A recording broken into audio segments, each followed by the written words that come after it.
What is going on, guys? Thank you so much for coming back to Cobra TV. We're going to have a subcast tonight. And for all of you out there, thank you for coming out. Hello! And thank you for tuning into Facebook. We're streaming live on Facebook right now. And here's the camera. If you're watching on Facebook and you would rather watch us on YouTube, head on over to YouTube. Just type in Cobra TV. Look for the black logo that says Cobra TV, and that's me. That's us. That's us. It's not just me. That's us.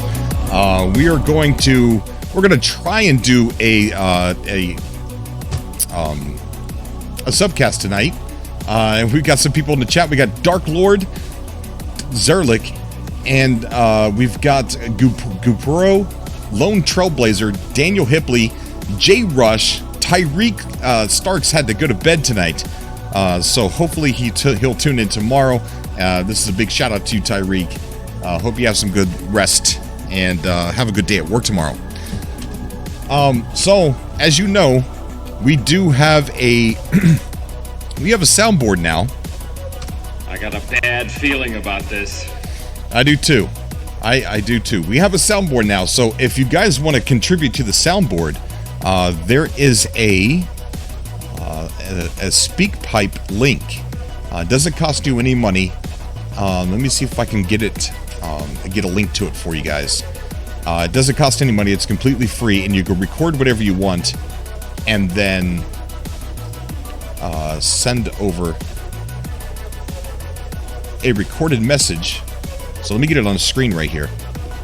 I'm in the wrong screen. Hang on one second. Let me show you what it looks like. Wrong button. All right.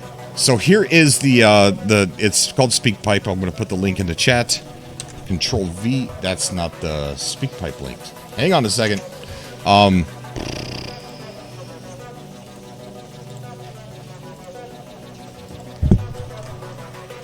There it is. So if you guys want to record something funny, or record something to be played on the show, I've got a couple SpeakPipe messages I'm going to play for us here in a little bit. But you can contribute whatever you want. You can say whatever you want. One of the weirdest people who contributes to this is Snow Obsidian and Gold and Silver. Love those two very much, but they send in some really strange SpeakPipe messages, and I will play them on the show or use them in the I'll use them in the soundboard that we have. That I've kind of slowly putting together. Hey, what happened? I don't know. I don't know what happened.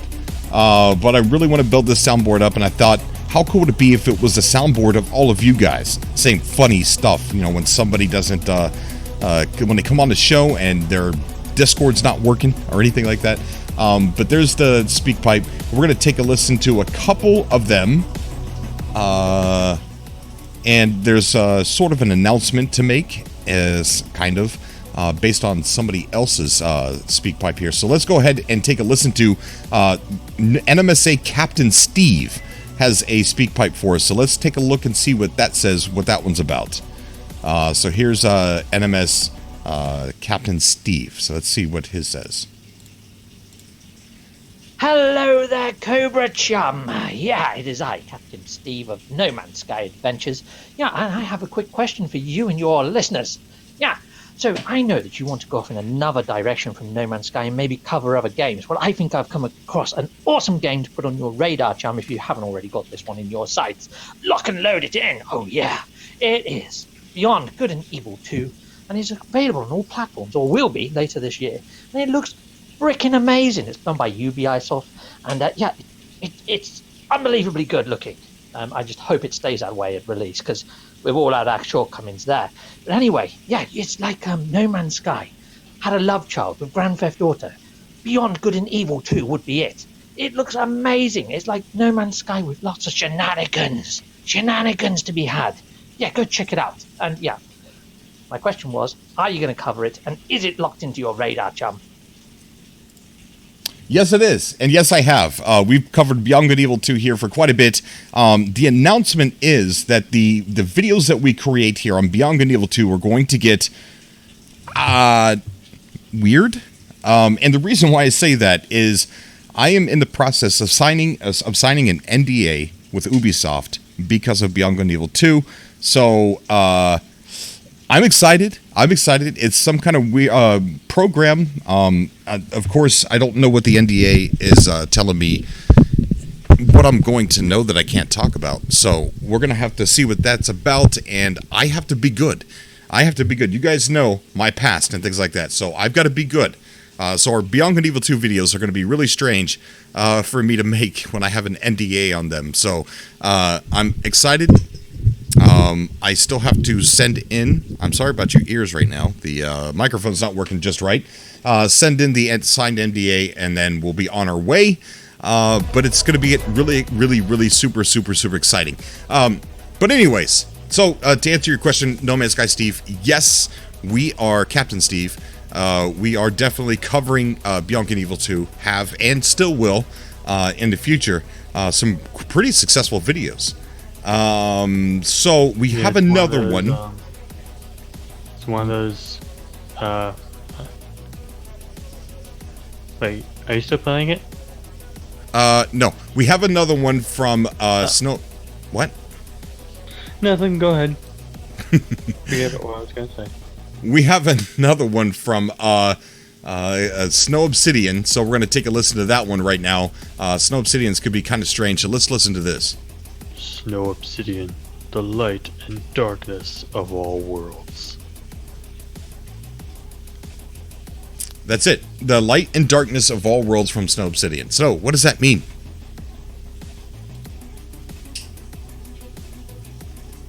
I think I'm alone. I think I'm all by myself. Alright, I was listening to this subcast at the same time to see which one it was. Sorry. No, it's not your Klingon speech. Okay, I wasn't sure. We'll probably play that on the after show. We're going to have an after show tonight after we're done talking about No Man's Sky, and having you guys come on the show to talk about whatever you want to talk about with No Man's Sky, or if you want to bring up a different topic, that is up to you. You can bring up any topic you want tonight. So let's go ahead and get into some No Man's Sky. We've got an interesting article written about the creator of Star Citizen, talking about No Man's Sky. And let me get the box. I don't know where the box is. The Planet Nomad's box. Found it. Wrong button. Can I say that with this? Wrong button. Okay. All right. We're all set. Let's go ahead and go to the other screen and going to talk about this article here. We got Mr. Puncho. What is up? How you doing, buddy? Good to see you guys in the chat. We are going to do a No Man's Sky subcast tonight, talk about a couple things, couple cool things, and then we're going to have an after show where you guys can pretty much witness a very strange show, and it's going to be on the other Cobra TV channel. The link for that should be in the description down below, and it's Cobra TV's second channel. I think it might say Experiment Channel or something like that, but there is a link down below. We're going to go over to that and check it out. I'll send the link here in just a second. There's Legacy Zero in the chat. What's up, Legacy? But this is a really good article that I came across, and it was written April 24th. So not too long ago. But it says, Star Citizen co-creator reflects on Anthem and No Man's Sky's criticism, comments on how hard it is to develop flawless video games. This is a really good article. It starts off by saying there are games who release, then gradually increase in quality till they become enjoyable and pleasant to play. The most prominent example is the progress developer Hello Games managed to do with No Man's Sky. Recently, the studio announced the game's VR functionality, a true online experience, and continuous content updates. Another story is BioWare's attempt to treat Anthem as an ongoing project with periodic updates and improvements. I have no opinion on Anthem. You guys know where I stand on most AAA games, so I'm not going to touch the Anthem topic. I'll leave that up to you guys to talk about the Anthem topic, or maybe we'll talk about it on the after show tonight. But I'm gonna stay away from that. So it said Star Citizen's creator Chris Roberts was recently featured in an interview with Newsweek where he discussed how truly difficult it is to develop a flawless game and experience a smooth launch. He continued to give an insider opinion on the matter, appreciating the work BioWare and Hello Games are currently doing. Roberts reflected upon the backlash No Man's Sky creator Sean Murray received at the time of the game's release, and he said was very impressed by their talent.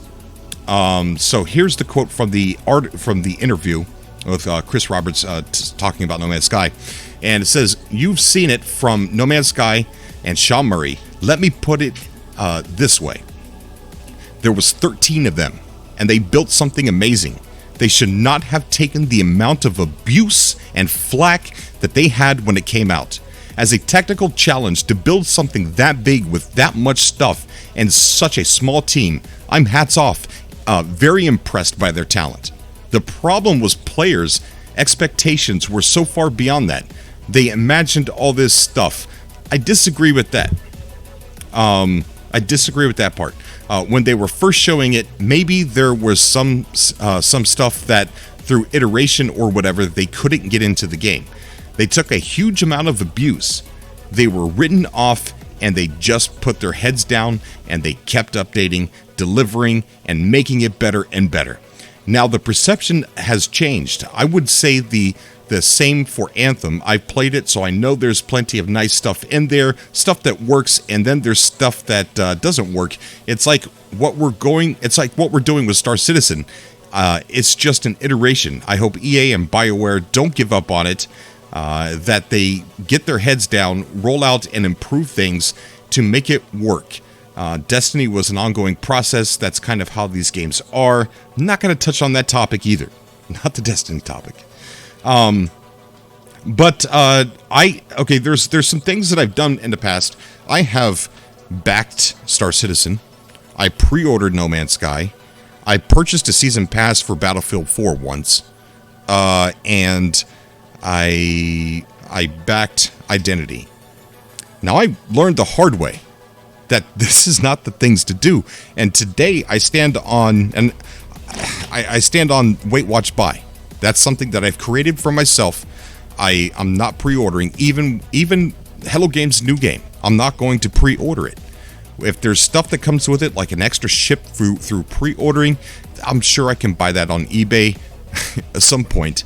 But I'm not going to pre-order. I'm going to treat the entire gaming industry the same way, no matter how much I love somebody. No matter how much I love a development team. Wait, watch, buy. That is the only way for us as consumers to control the gaming industry and stop these people from stealing from us. Stop these people from treating us like we're idiots. And hold them to a higher standard. And yes, I'm talking about the AAA. I'm talking about the AAA industry, but we're not going to get into that here on this show. That'll be the after show. We could talk about that to all ends on the after show. But wait, watch, buy. You wait for it to come out. Don't pre-order it. Don't buy it day one. And then watch people who did buy it on day one. Watch people who did pre-order it. Either say how excited they are when they're playing it on YouTube, or watch them throw their DualShock controller around the house and scream, right? So you're going to either see one or the other. So if it looks like something that you want, the person playing it, he's having fun, and it looks like something you would like it played, don't let IGN tell you that it's good. Don't let the No, or whatever they're calling themselves nowadays, tell you that it's good. Believe it or not, some of these companies are in it for the money. Right, so watch one of your friends. They are a business. Yes, watch one of your friends play it, and then buy it. Then buy it. If we all did that, there'd hardly be anybody on the internet complaining about the bugs in Days Gone. Those are fixed. I think they had like a day one patch, and I'm almost willing to stop and say this. Maybe Days Gone was like that on purpose. Because people usually get the game like a week or two early and they start leaking it on the internet. And what better way to troll them? Yes, it makes the company look bad because it looks like a broken game. But once it's officially sales day, it's fixed. You know, so maybe that's like a little anti-theft. I don't know. Maybe that's a stretch. But yeah, I do support Star Citizen. I don't think it's a scam. I think they're doing a great job. I think they're in over their head. No, I don't think they're in over their head. I think their ambition is so high that it's really hard to reach. I have played Star Citizen to some of the modules and stuff that they released, and it is a great game. It does feel like I'm really there. The planets are amazing. The ships are ungodly amazing, and it's a really good game. Yes, it's taken too long for it to come out, but a delayed game is a good game. But my honest opinion about Star Citizen, even though I do enjoy it, even though I did pre-order it a long time ago and I don't do that now, I wouldn't advise anybody to pre-order it or to back it or kickstart it unless you really want an unfinished game. Is what it is. Here's a question, though. Yes. I talked to you about this before, but there's a game called Dungeon Defenders. It was originally out on PlayStation 3. Chromatic Games, aka Trendy Entertainment, is making a remake of said game. Would that be considered in the same category of Wait, Watch, Buy? Because it's a remake. It's basically the same game with a slightly different story, very slight, made in Unreal Engine 4.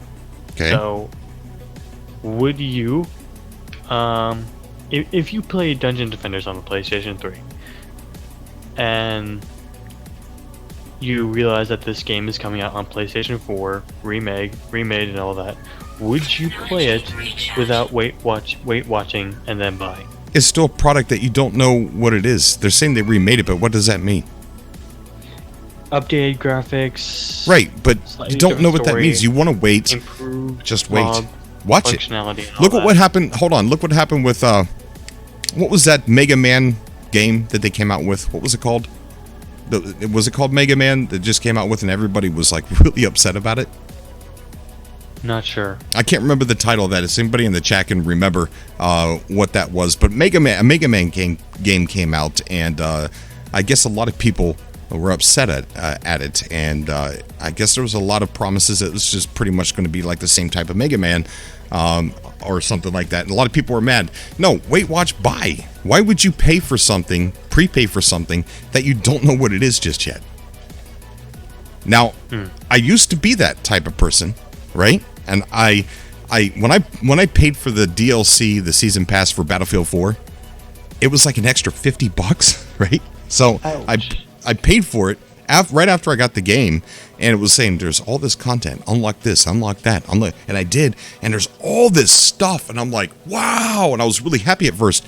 Then I thought, wait a minute, I just paid full price for this game, or almost full price for this game, and then I came home and paid almost the same amount of money again to get all this extra content that should have came with the game that I just bought for full price. And I felt like I had just been slapped in the face.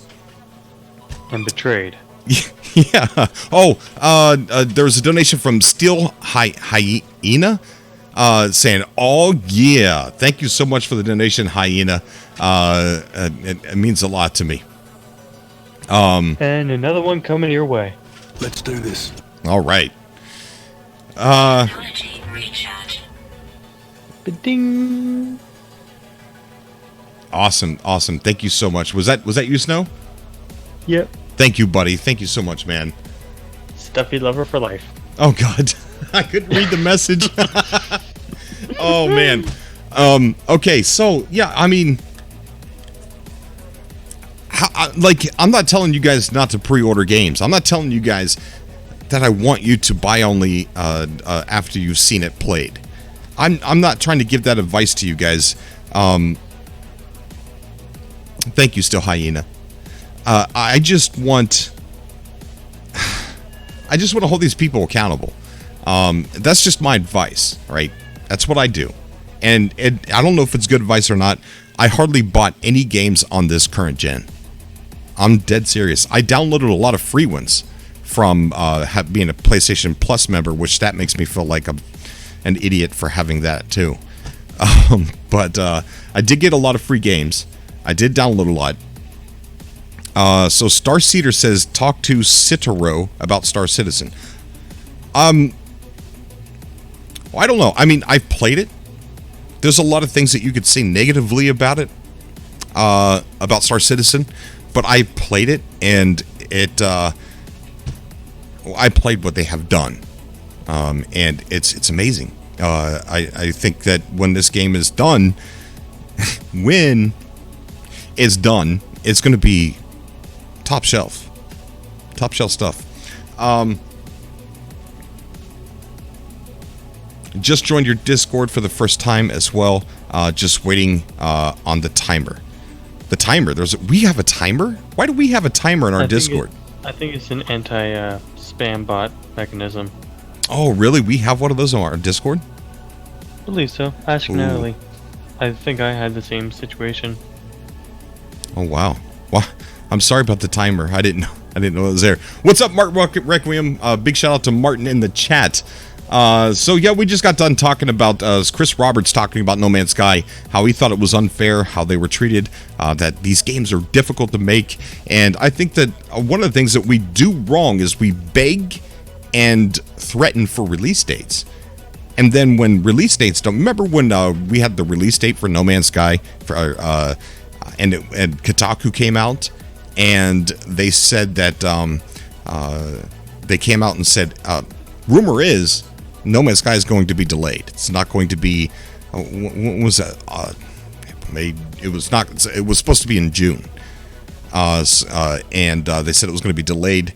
And then Hello Games were silent, and somebody sent Kotaku death threats about spreading disinformation. Brian K. Moore has just donated $20. Thank you so much. He says Cobra for life.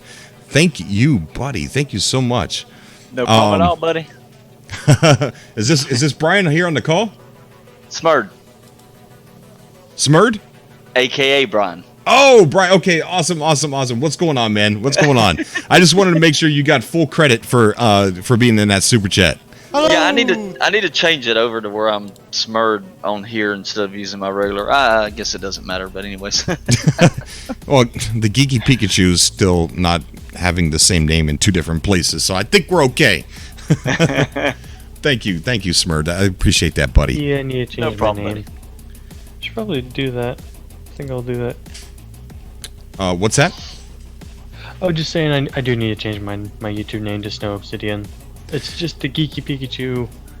That name started when I got a Pikachu hat for Christmas, so it was the Geeky Pikachu ever since that one Christmas. So. Oh. Yeah.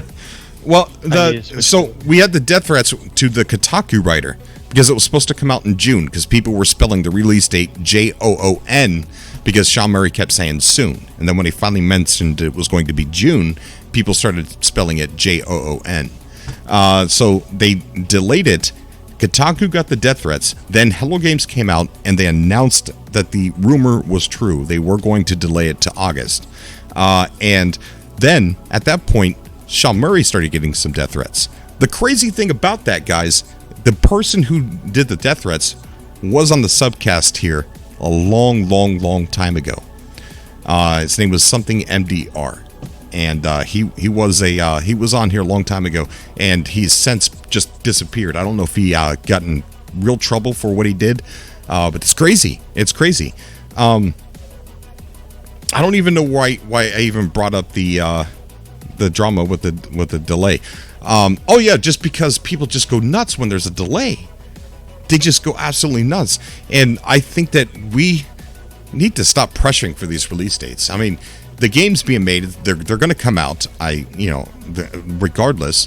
And I think the longer that we let them take their time to let these games come out, because I tell you what, Star Citizen's going to be amazing when it's done. And I'm really happy that they're not. I don't want to say I'm happy they're not rushing. I think they're rushing as much as they can.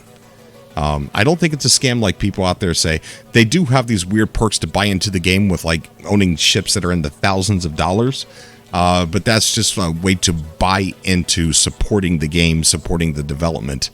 I would never do such a thing at all. Crushboss in the chat. What's up, buddy? How you doing? Yeah, I think it was more or less like the I call it the Lego effect. Where have you ever played with your Legos and you wanted to build something, and yet the next thing you know, you had this house on top of wheels?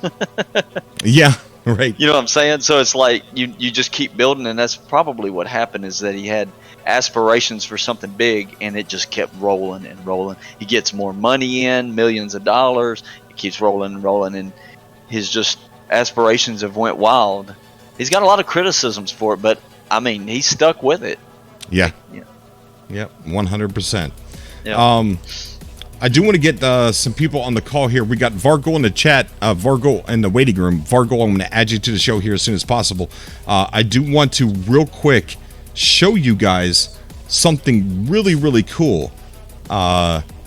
There is somebody, you know how we had the guy make he 3D printed the multi-tool, and he was selling these the multi-tool from No Man's Sky. Now we've got another guy doing some 3D printing, and he is 3D printing the Exocraft helmet. Oh, excuse me, the Exocraft helmet, and ooh, that's really big. Sorry. So here they are. Just throw it up on screen. So I don't know if he's selling these or not. He's making multiple ones, so maybe he is. And he's posting this stuff in public, so I don't think that he cares if his name is shown here, since he's in a big group of No Man's Sky people. But yeah, he's doing some amazing work here on these Exocraft helmets. And go ahead and take a look at some more pictures. There they are from the side. I would definitely be interested in purchasing one of these, so I want to know if he's selling these. So I might send him a message and find out for us if he's going to be selling these in the future. But it just looks really cool. Just imagine just painting that. I love painting things. What do you guys think of these helmets? That is something. That is wild. It really is. Looks just like Dang, it. Looks just like life-sized? Yeah, they're life-size. They're life-size. Wow. I wonder if you could fit your VR headset on and then put it on. Oh, that would be so cool. Oh, man, that'd be so cool. And then stream it.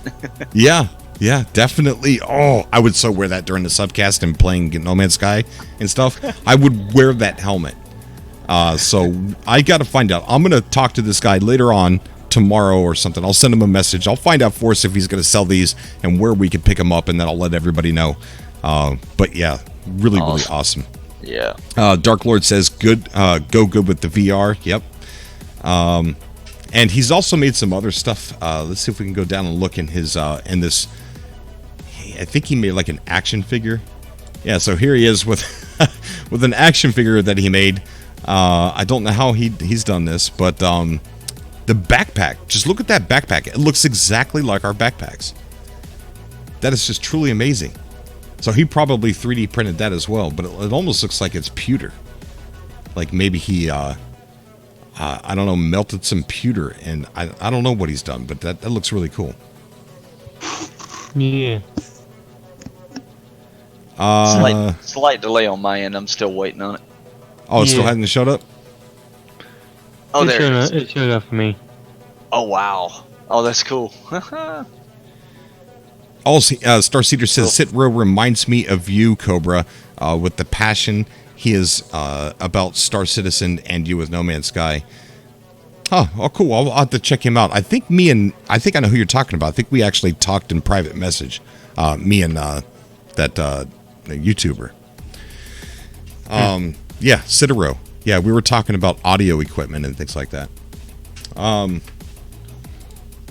Okay, so yeah, that's pretty much all I've got. We've got the story with Chris Roberts talking about No Man's Sky. I thought that was really cool. And then we've got the helmet. Let's go ahead and pack this show up with some callers. Whoa! Hold. I need, for my soundboard, I need the crashing car because I just realized Martin Requiem's in here. Martin? I crashed my ship into your SUBCAST. Hi, guys. You caressed your ship? I crashed. So you're standing next to your ship while you're on the SUBCAST, caressing your ship. I always caress my ship. I love my rust buckets. It's just awesome. What's going on, buddy? I just thought, drop in. It's like 5 a.m. in the morning, and I saw you were online, streaming. So hey, here I am. 5 a.m. in the morning. Are you still up or just getting up? I'm still up. I was. Wow. Wow. So doesn't it bother you, like when I stay up real late, all of a sudden it doesn't look daylight out, but you start hearing the birds, and Yes, you messed I know up. that feeling. You know you've messed up. Yeah. You hear, you just hear the birds, and you're like, oh God, the sun's going to be here any minute. No, I don't have the problem with birds. I tried to scan the birds in real life, and if you want to scan birds, you first need to shoot them, or else you cannot scan them. So there are no birds anymore here. Well, there's a feature they need to add. What's that? There's a feature Hell Games needs to add. Sitting birds. Make it so that they're not always flying. Singing birds? Sitting. Oh, sitting sitting on a branch birds. on a tree. Yeah. That'd be kind of cool. Like run into them like I do with a pack of geese. Like if I see a bunch of geese in a parking lot, I'll on foot run towards them and let them rah, rah, rah, and just fly away. I'm so weird. But no, it's I see him sitting there and I'm just like, Let's do this. yeah. So what's on your mind, Martin? I don't know. I was just thinking. I've been playing Planet Nomads for a while again. Since they went cold with it. I think we talked about it game like ages ago. But there's like one feature in there now that I really like, and I hope to see something like this in No Man's Sky. And that's the blueprint system. So basically, everybody can make like vehicles or bases or whatever. And then you've got a blueprint device. Basically, you enter you activate a blueprint device, and you focus like a camera on what you build. And you can directly upload that to the Steam Workshop, and other people can download that, and with the same device print that if you have all the materials. And that's kind of a very awesome system, if people build awesome bases, and you can just get their blueprints and then build that in your own No Man's Sky. So something feature like that would be awesome. But, yeah, it really would. We're still waiting on the third pillar here, so I don't know how long we have to wait. I'm getting impatient. A lot of people are predicting like it's going to be out in June and this and that. I got my bet on July. And I think we'll start hearing more in June. But I think. Do you think that Hello Games somehow is gonna make another entrance at E3 this year? No. No. Well, maybe. No. I mean, they do have a new game, but I don't think that they're ever going to do the E3 thing ever again. Okay. I think they're done. I think that I just don't ever see them. Well, I don't know. They've done things that have surprised and shocked me. Like hyping up Beyond, which is they're really hyping it up. They're saying that it's super ambitious. They're saying that it's their most ambitious chapter yet. They are, they're doing a lot of the hype. So I didn't think we would see something like that again, and we are seeing it. We did see it. So maybe we'll see him at E3. I don't think we're going to see him this year. Then also another awesome move from the VR stuff. The what's the new one? The Valve Index that they had like No Man's Sky as like their little advertisement on their page. That's a good move. Heck yeah, it's a good move. It's the Valve. biggest VR game, like biggest meaning size, that's out there on the market right now. Yep. I'm very curious to see how many more people it brings into, that are VR supporters that don't play No Man's Sky. I happen to follow a lot of VR channels, people who have like all the headsets, are the professionals, Yeah. And I see a lot of people talk about No Man's Sky, and we see other groups, a lot of people joining because of VR. So it's awesome. Just hope that new people who are very new to VR. I myself, I don't have VR yet, but they have some things implemented in the VR of No Man's Sky where it's more easy. You know, you got your teleporter system and you got your natural walking. But I think it's going to be a very intense game. I mean, doing a barrel roll, I think you get motion sickness very quickly if you're not new to VR. So Yeah. Oh yeah. Yeah. I got to look and see if I can get some like Cobra TV like merch for like little waste baskets that we could use for VR. You know, if you're gonna spew into this, you know, like VR buckets. I really am. I'm gonna look and see if I can sell some because I think that'd be kind of funny. VVR, vomit VR. Yeah. We look, we got Vargul. Vargul's on the show. What is up, Vargul? Not a lot. What's going on, Cobra? Not a whole lot, bud. Just I had tonight off unexpectedly, and it's my only day off for the entire week. And so I'm not going to be able to have a subcast next Friday. So I thought, why not use tonight as an opportunity to do another subcast? I know we just had one, but why not? I mean, I was out of work for 4 months, and I didn't hardly do any subcast. Did a few, but I was on pain medications. I was in pain. I was depressed, and I didn't want to do a whole lot of YouTube stuff. But now that I'm more right-minded, I'm more mentally healthy. If I was home, I would be doing them every day, like every single day, daily show. But it's good to have you back on the show, man. You're always a wonderful, wonderful guest. Well, thanks, man. I enjoy being on the show, man. I enjoy talking to you and speculating and talking about new games and whatnot. I'll probably stick around for the after show if that's cool. Oh, yeah. We're going to have fun on the after show. So I was going to, you were talking about the article with Star Citizen, right? Right. And how he had brought up some comparisons with No Man's Sky and, how they persevered through their trials and tribulations and the development and the launch of this game and all. And then, if you don't mind, just for an interesting conversation, I want to play devil's advocate a little bit because you were talking about Wait, Watch, Buy. Sure, go ahead. Right? And I totally agree. But I've had this conversation with my brother before because he's felt like he's been burned on games that he's purchased in the past when he should have waited.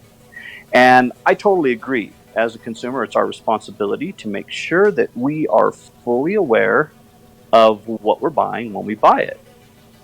And with that being said, the system breaks a little bit.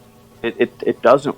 It only works if 100% of the community is behind it, because I think there's too many people out there with the launch of new titles and the way they package them and the way they sell them to you with all the little bonuses and trinkets and things that you get for pre-purchase that overrides the responsibility behind buying the game at launch. I don't think a company should bait you into pre-buying something you don't know what it is.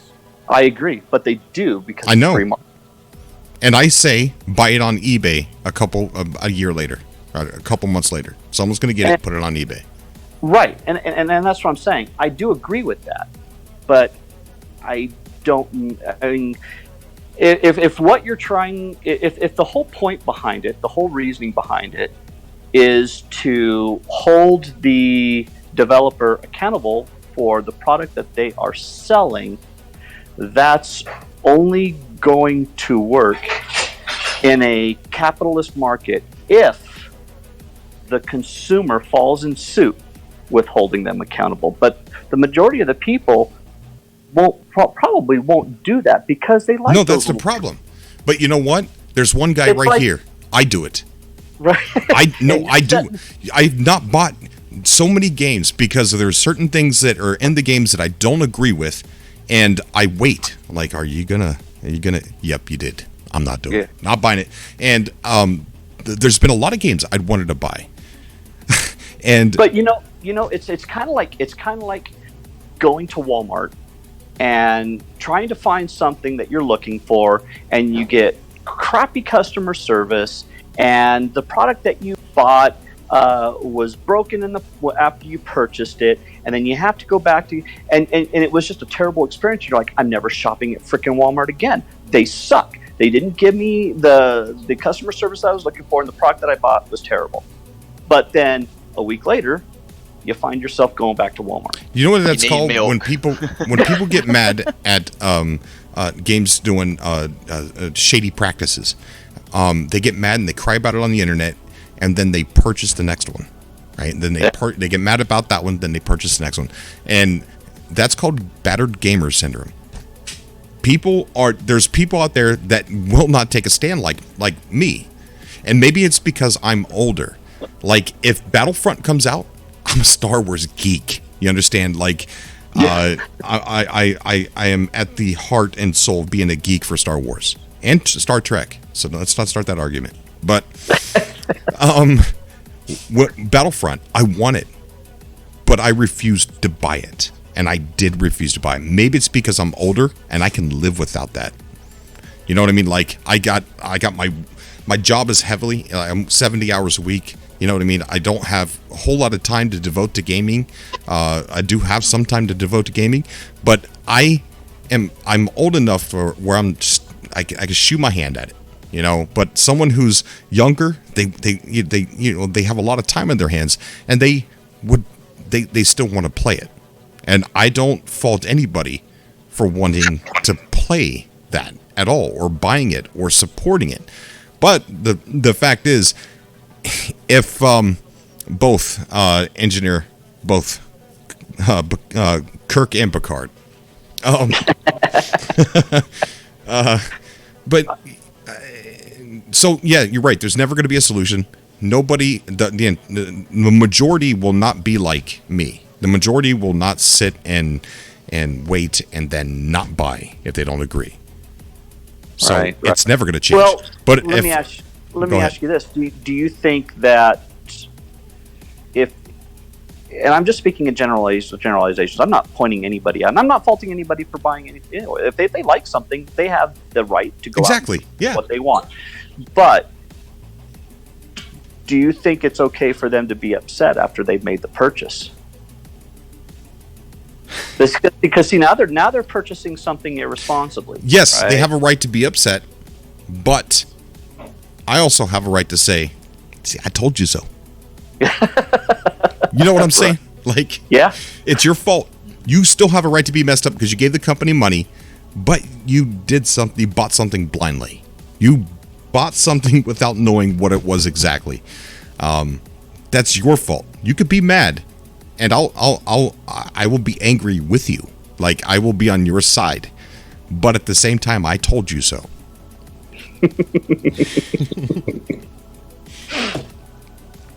Wow. Yeah. Well, okay. To broaden the horizon, right? Okay. Let's say you're a responsible buyer, and you watch buy for Elder Scrolls Online, and you love the product, and you play it, and you've loved multiple expansions that have come out.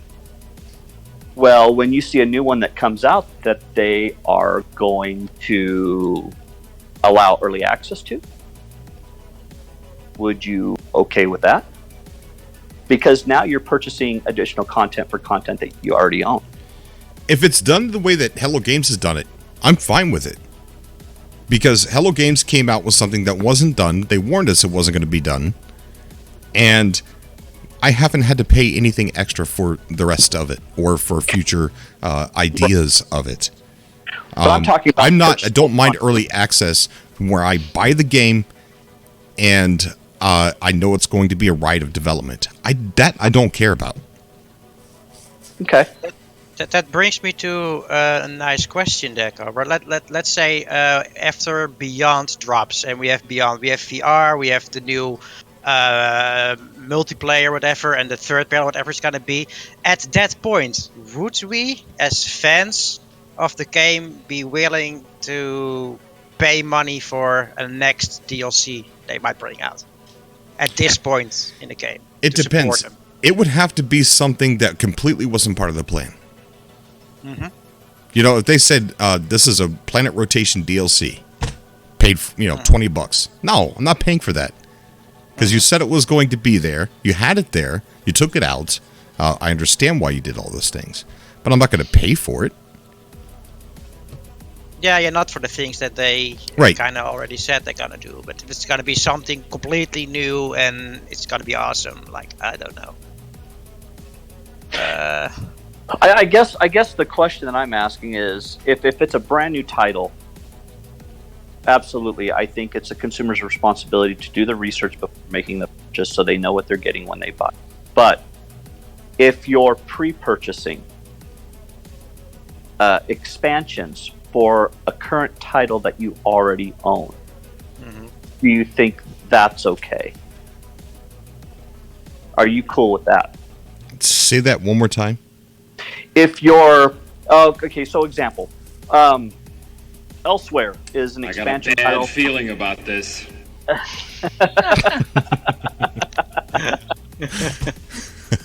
Oh man, you gotta love Han. Okay.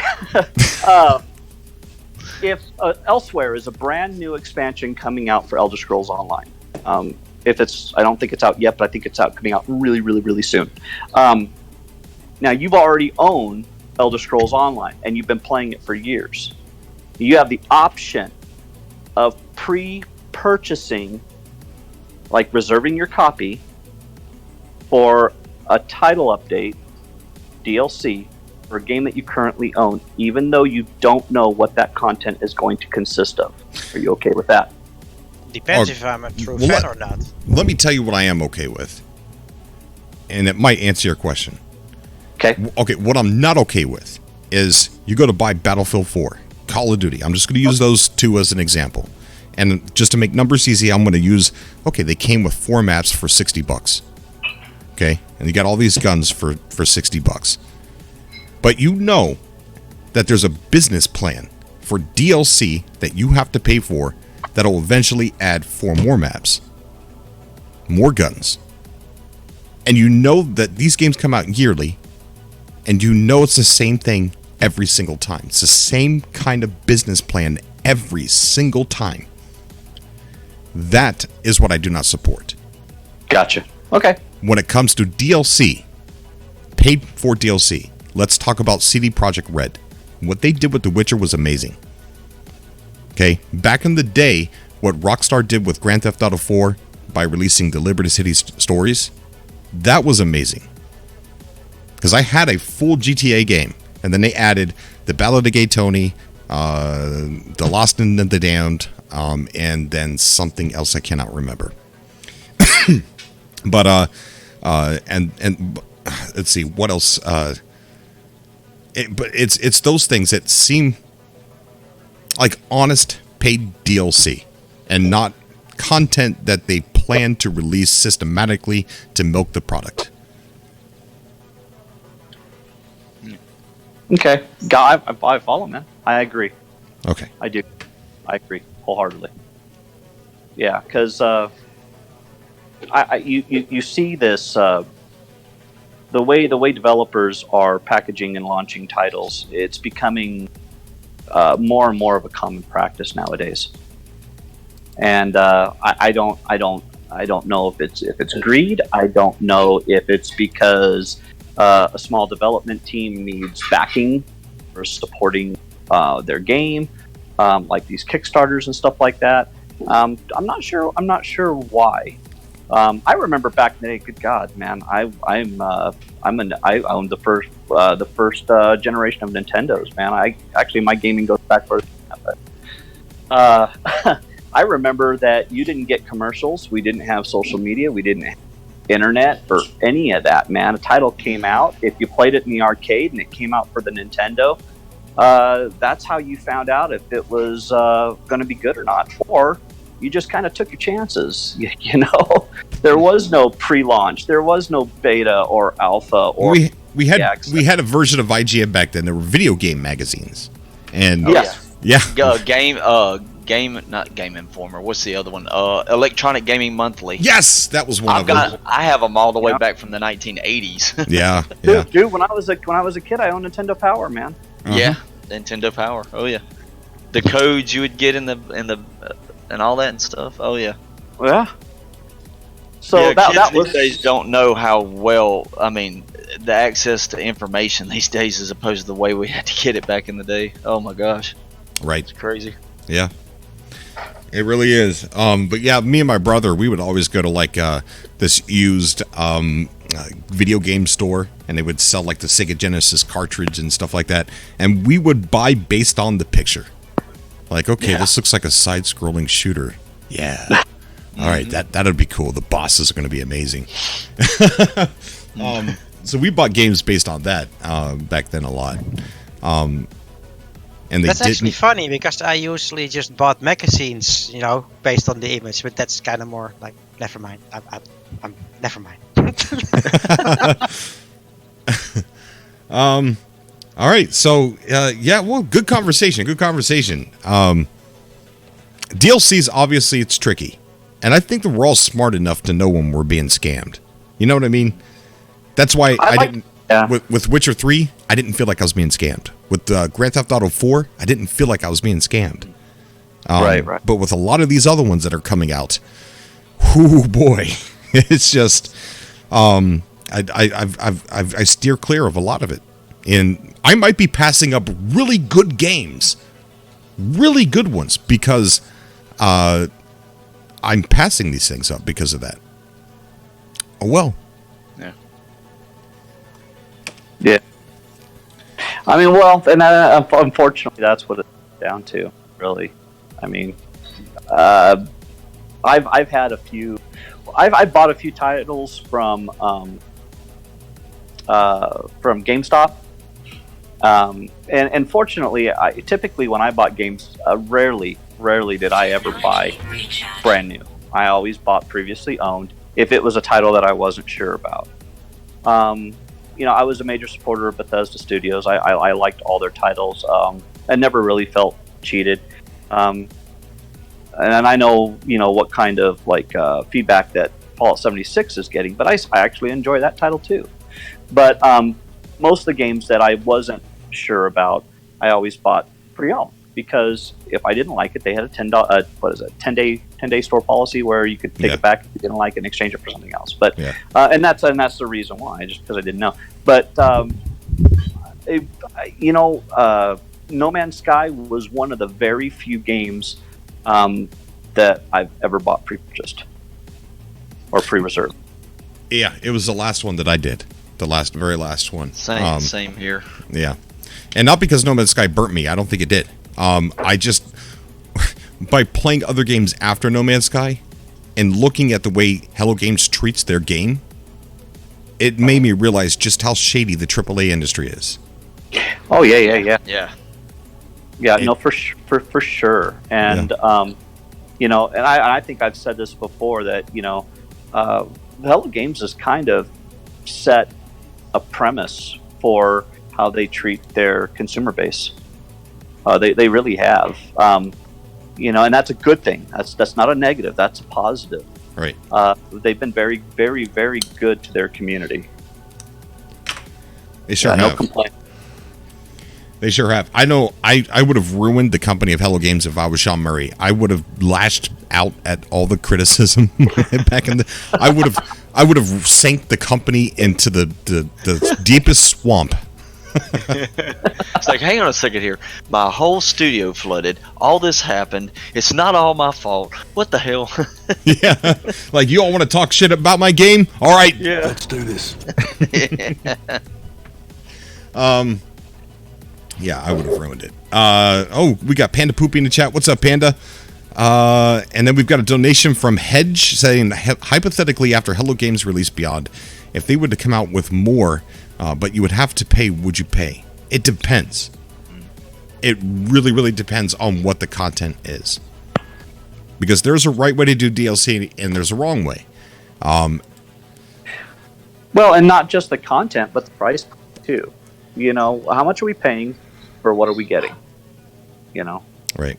Because that has a lot to do with it too. And I'm always with, expanding a game that could. I'm quickly approaching 300 plus hours on No Man's Sky right now, I love playing the game. So any kind of additional content that I can pick up, I'm definitely going to grab, but not blindly, right? I think if you're just going to get like models for base building, like a feature pack, you know, it's got a bunch of base building equipment, a bunch of base building models, then and it's a low price point, then yeah. But I'm not going to pay, you know, $30 for that. I'd pay $30 for a beefy expansion. You know what I mean? Yeah, right. I think it really it boils down to how much effort you think it would take to do it. So like you said, Cobra, the expansions on Grand Theft Auto, those were almost extension, full games in themselves. So right. It's worth paying them because they had to spend months to work on it. But then the next thing you know, you get guns and maps that are, not maps, let's just say small little things that don't take long to do, and they're trying to make a pass on a quick buck. Right. They were brand new campaigns in GTA 4 that took place in the same city. New sets of characters, a new storyline. Yeah. And it was good. Now the difference between thank you, Hedge. Like what Hedge is talking about, No Man's Sky is a 3-year-old game at this point. If they wanted me to pay for something that they never spoke about before, then maybe I would consider paying for that DLC. Versus something like Battlefield 4, Call of Duty, or games like that where they come out and then a month later, 2 months later, they're already trying to sell you new maps. Yeah. That's bad. In my opinion, that's bad. Which they probably built anyway. Yes, they already had them done. Yes. They held it and waited to make some more money. Yeah, exactly. Yeah. It's a fine line. It really is. It's kind of... It is. It's a very difficult, touchy, fine line. Yeah, you're right. Yeah. Natalie's in the chat down there. What's up, Natalie? How you doing? Everybody say hi to Natalie. She's amazing. Hey, Natalie. Let's see. All right, so if you guys want to go onto the show, we're not getting any callers right now. I kind of figured this was going to happen because right now we're in this really bleak time where Hello Games really isn't saying much. People, they got us all really riled up for here's what number 1's going to be. And here's what number 2 is going to be. And crickets. Nothing. Crickets. Crickets. Yeah, I have a funny feeling that we might hear something this month. I don't know when, but I just have a funny feeling. We didn't hear anything in April. And I mean, the first two, like you just said, the first two elements of the first two reveals were almost back to back. It seemed like it was very little time between the two. And then Oh, go ahead. I'm sorry.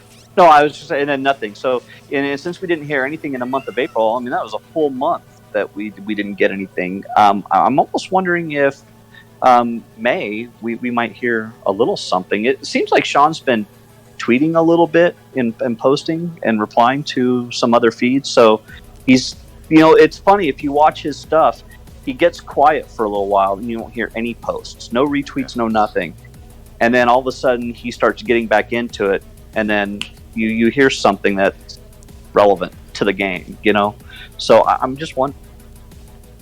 Number 3, says Daniel Hipley, is space. I think number 3 is more base building depth and more depth and variety to NPCs. That's what I'm sticking with because that's what their roadmap says. And everything on the roadmap is what we got with Abyss, Visions, what was announced in No Man's Sky Online, what was announced in No Man's Sky VR, what we've seen the NPCs doing, which was walking, and the only one left, more base building depth. Yeah. And it goes, he said they released all these 3 because they go hand in hand. I think more base building depth, bigger online elements would go hand in hand with building bases together, building big hubs together. I think it's that. I don't think it's space. You are forgetting one thing on that list you're constantly showing. There is one thing all the way at the bottom that says other. And but you know how many different things were probably said in that? Yeah, but that could be one of the things we don't expect, and I think that's a good point. Every update so far we knew some of what might be coming through data mining and whatever. But every time, even with Next, they just surprised us with something we didn't even thought about. And I think this is coming too with Beyond. They're going to add something that we're just we can keep guessing, but we just did not knew that was going to be added. I think. I mean, yeah. case in point is the ancient bones and salvageable tech in Visions, or the Nautilin with the underwater. With Abyss. I mean, those things were somewhat unexpected. So, well, I'm almost willing to bet that despite whatever it is that they reveal, there's definitely going to be content that we weren't expecting in the game. It's almost a given. My curiosity lies what they're going to do with the story. Are they going to quit pushing so much focus on the lore and the history of what's taken place up to this point, and are they going to move beyond that and progress forward? You know what I mean? Because everything that you do in the game, just about it's all relevant to historical events in the lore of the game. But I'm wanting to move past that, and I'm hoping that quests and story pushes us beyond the lore and into new territory. I think lore. I think it needs a new campaign. Now that NPCs can walk, they could really do something special with the story. Yeah. Can you imagine a Gek walking up to you saying, I took a multi-tool to the knee. Oh. I used to be an adventurer. Can you give me a ride to the space station? There's a medical kit in there, please. What was that, Snow? I'm going to hop off for about 10 to 20. I'm just going to grab me something to eat, something to drink, and be back on in a few minutes. Okay. All right. See you in a bit. All right. Bye, bro.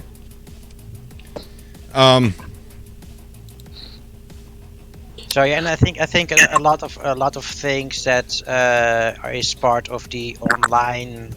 Just imagine that the whole marketplace thingy is gonna be player driven. The market. Oh yeah, that's definitely an online feature. Well, and it's also relevant to MMO. Yep. Ah, yeah.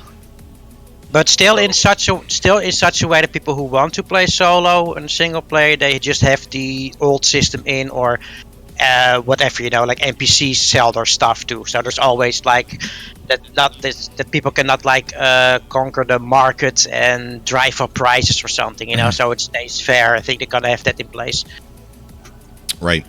Dark Lord in the chat. No, and it was who said it? It was Burl Lied. Says, I think cities is pretty high up on the other list. I think the cities is actually part of number 3. I think that with a combination of more depth and to base building, mixing that with online, I think that'll put us in the position to where we can create cities for our hubs. So that's what I think. Yeah, I think city integration as well. Like right now, we might have like a certain thing we have to do to where we go meet a Gek or something like that, and then the procedural generation spawns a building, and then you go to it, and then you like in part of the not lore, but the what am I trying to say, in the storyline, like in the science storyline or something like that, or whatever, to further your education in building something. But in cities, changing it up to where it's not, hey, do this, grab this, and then you can acquire this, but it be more or less like Star Wars. I'll give that an example. So you're going to the bar and you're meeting Sentinel, and he has the codes that to give you to do a certain other thing, and everybody else is trying to rush to find that code, and they're trying to find him, and yet the city's really big, and they're trying to find this bar, and they're trying to look for the specific person. You get what I'm saying? Yeah. We kind of story drive that together and help each other as a community to find, oh yeah, he's at this place at this certain point, and here's the coordinates. Right. Other than just the whole, thing as a whole. Yeah. Pipe Burner chat says, is it true there's a wipe coming? I don't want to get into the game and they drop beyond and I lose everything. Absolutely not. Yeah. There's not going to be a wipe. I've seen a couple of people saying that. I don't even think there's going to be a reset this time around. We got a reset with Next, and we still didn't lose everything. We had to accept a few changes, but there's still still didn't lose it. I still have my save from before Next. I think this is the reason why Hello Games is now asking people for the save game, so they make sure it's going to be compatible, that your planet is not going to turn into a freezer, you know, if you got a tropical that's planet. not why they're asking for the save files. They're asking for the save files so that they could test it with Beyond to see if there's any bugs or any issues. Mm-hmm. That's it. You don't lose nothing. Yeah. Yeah. So nothing's broken. There's not going to be game breaking bugs on day one of Beyond. So that's all that they're doing. They're probably not even going to test everybody's saves. They're just going to take probably some of the heavy saves that have a lot of memory being used, and like a lot of discoveries, a lot of base parts being used, things like that. And see how it works with Beyond. Single player says, unless No Man's Sky Online is a separate mode, I don't think none of these things are going to be in the game. Maybe cities, but not player-built economies. Personally, I think it will. We already have things in there, like we're able to give each other things. So I think adding the player economy is probably kind of easy for them. We've got 3 monetary systems. We've got nanite clusters, we've got units, and we've got Quicksilver. So I think that they're doing something there. They just haven't implemented it yet. Well, and I think they're just specifying the online. Like right now, you're either online or you're offline. It doesn't matter one way or the other. If you're offline, you're not playing with anybody. If you're online, then we already have multiplayer online. It's just not fine-tuned, I guess, or as complex as I think it's going to be with the new expansion. When we go full multiplayer, you know, that's when you're going to see, you know, no more floaty orbs and, you know, the player-driven economy. But you know, yeah, if you make the conscious decision not to play online, then no, you probably aren't going to have access to player-driven economy because, well, you're not going to be online with the rest of the community. Mm-hmm. You know, so I mean that's kind of almost a given. See, right? Games like Boundless, which is a lot like No Man's Sky. It's procedurally generated worlds, multiple worlds, big giant worlds, and it's online, and you could build cities together. There are cities that are player built. Nothing was in the game. It was just an empty planet, right? All the planets were empty. There was no structures. And now if you go into Boundless, there are sprawling cities that look beautiful. And these players have their own houses. They got courthouses. They got shops where they sell the things that they go out and mine. Like they go out and they mine like these special rocks or other minerals or resources that people normally have to go out and grind to get. And they bring them back to their shops, and they can put them there and sell from it even if they're offline. So they can go to bed, log out, go to bed, and you can walk up to their shop and still purchase stuff from their shop. And then when you come online, you see that you sold some things and you've earned some money. And so it's very possible, because Boundless is very similar to No Man's Sky. I mean, it's if you like No Man's Sky, you would enjoy playing Boundless, especially on PC. Yeah. Well, I bought Boundless. I bought Boundless when it came out for PlayStation 4. But I had been watching it ever since it was in early access on Steam. I've been watching gameplay on it. Yeah. I play No Man's Sky more. I kind of got into Boundless for a little bit. But, Boundless requires your attention.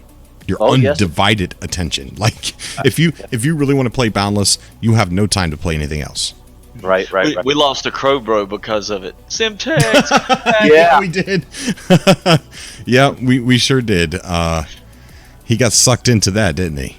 Oh yeah. Still love him. Well, he's awesome. And see, that's something else to look at, right? Now, Boundless stole one of our players from No Man's Sky, but why? Why did it do that? What is it about Boundless that was so attractive? Because it's a community. That Boundless can survive without updates, because there's things happening in these cities. There's players that have like this lore among them things that have happened. They go on these hunts and they hunt these things with big hunting parties. Like you get 20, 30 people and go on these hunting parties and kill these beasts and get the stuff from them and bring them back to your cities. Like heroes. Like, look what we brought. We brought this stuff back for the village.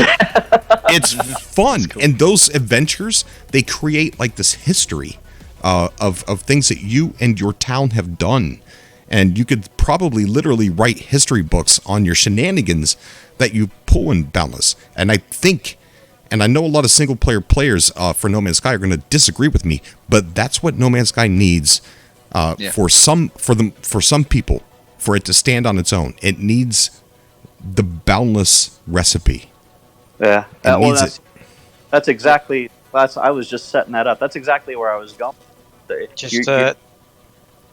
Just keep the better graphics, because Boundless, I don't know. I don't like the Minecraft style games where everything is blocks. That's why I like more the everything's not blocks. Well, if I look on most of the video, I was skimming through some video. It's just there's some blocks, like it's mostly blocks, but there are some curves. There are some different shapes in the game. But if you see it, play it on PC. Put your settings up. And just the game is beautiful, absolutely beautiful. Yeah, okay. It just gave me like a Minecraft vibe. Everything is like little. The whole world's made out of little blocks, little cubes, and I don't really find it attractive. That's just me. I'm not saying the gameplay is boring or whatever. You know, I mean it's not always about the graphics. I know that, but I personally looked at Boundless and I simply cannot play that because of the Minecrafty kind of look of Martin, it. Me and you both played Atari. What's up? Huh? me and you were both back there sitting on the carpet playing with Atari. So I ask, hey, what happened? Come on, man. I don't know. Graphics, man. I don't know.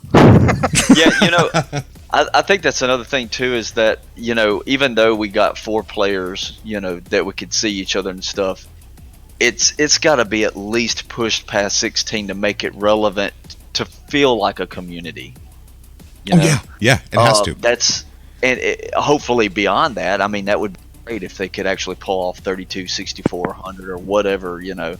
But and they can. The technology exists. If they use something like, there's different companies, but like Amazon and Lumberyard, they could do 3,000 plus people. I was a firm believer that Sam Swain was brought on to make the assets easier, not just in cities, but also probably to help out. That's a good thought. Yeah. Help out with he got on board. The Knicks came out, and everybody's like, "Oh, okay, I guess it wasn't cities." Well, maybe he's, you know, they've been doing all these updates, and he's steadily fixing the engine until Beyond. You know, like, and it's getting to that point where his assets and what he can bring to the table is really going to shine to make Beyond. This is where we're going forward from this point. Yeah, I hope so. I think the name Beyond is because it's got to be beyond our expectations. Yeah. Or maybe he's seen too many of my subcast. You can't see it right now because I got the camera turned. But for years, let me see if I can turn the camera. You're going to see my ugly lamp.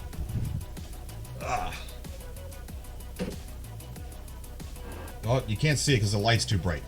Anyways, I have a poster there that's been in the subcast for years, and it's a Star Trek Beyond poster.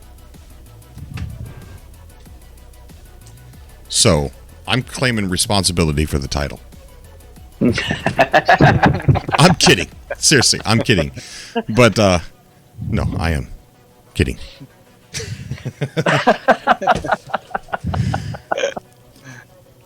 So, well, I know that, I don't know, maybe the talk has died down a little bit. Is Sizzy still considered a hot topic?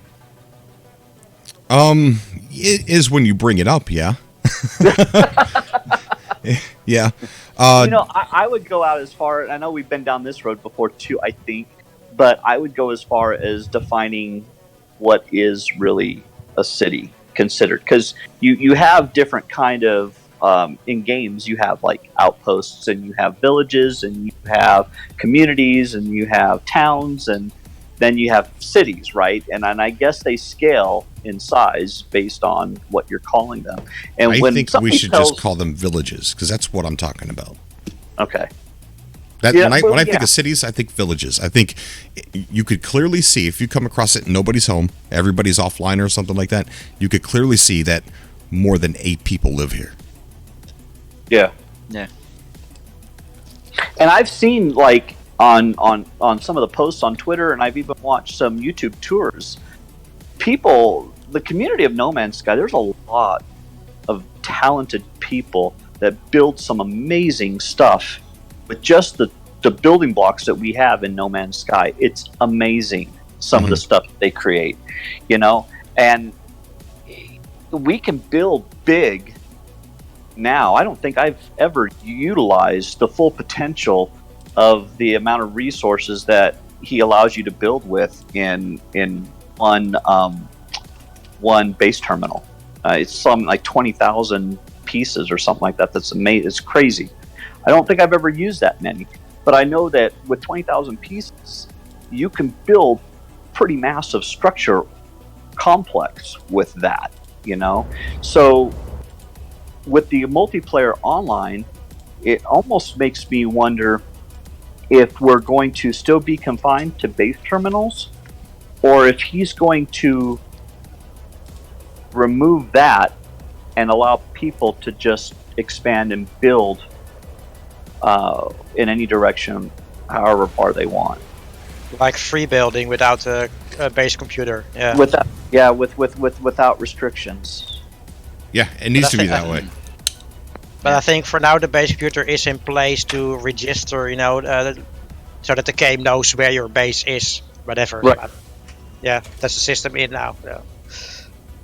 But there's consequences with that, unless it's handled correctly, because when you throw down a base terminal, it designates that location to just you.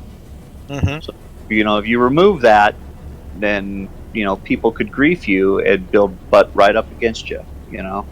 Yeah, and that's the reason why I think they're not gonna do that because of the single players. You know, the people who don't want to do anything with multiplayer, they still gonna keep that in. So if it's gonna be a separate mode, I don't know.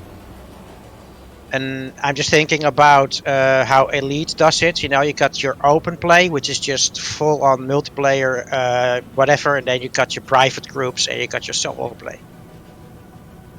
Right.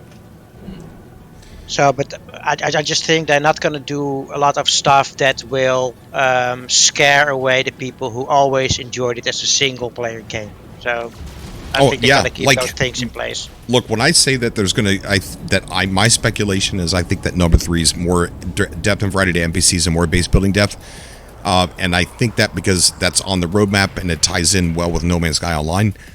When I say that, I'm not just looking at it from an online perspective. I think that those things that are in that are more than what we know about.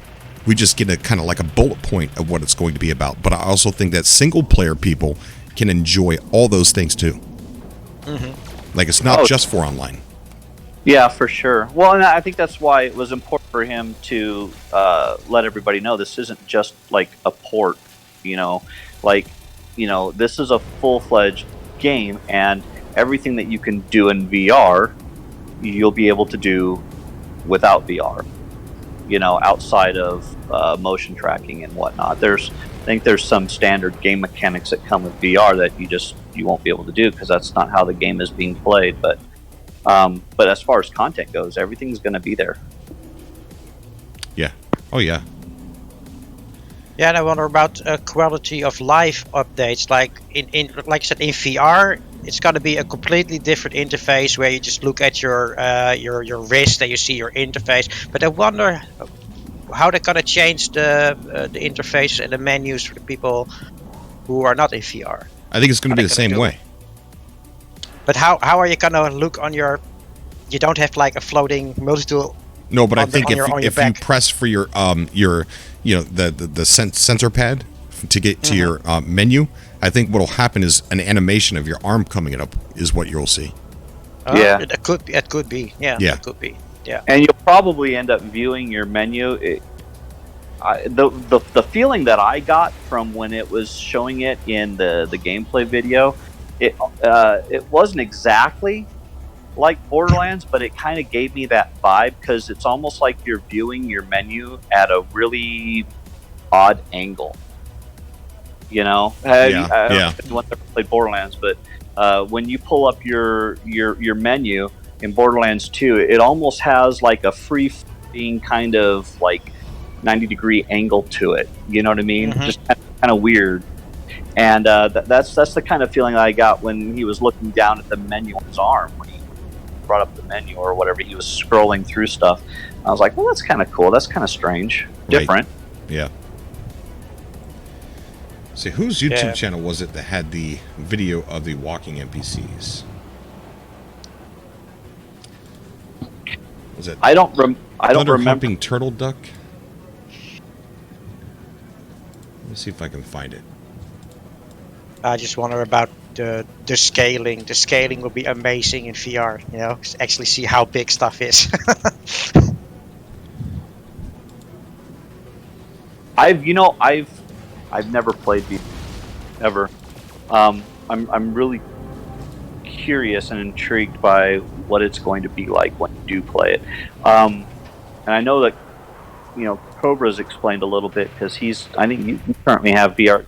It's on PC or is it on console too? Console. Or do you just have it on console? Yeah, so far. I'm gonna get it for PC.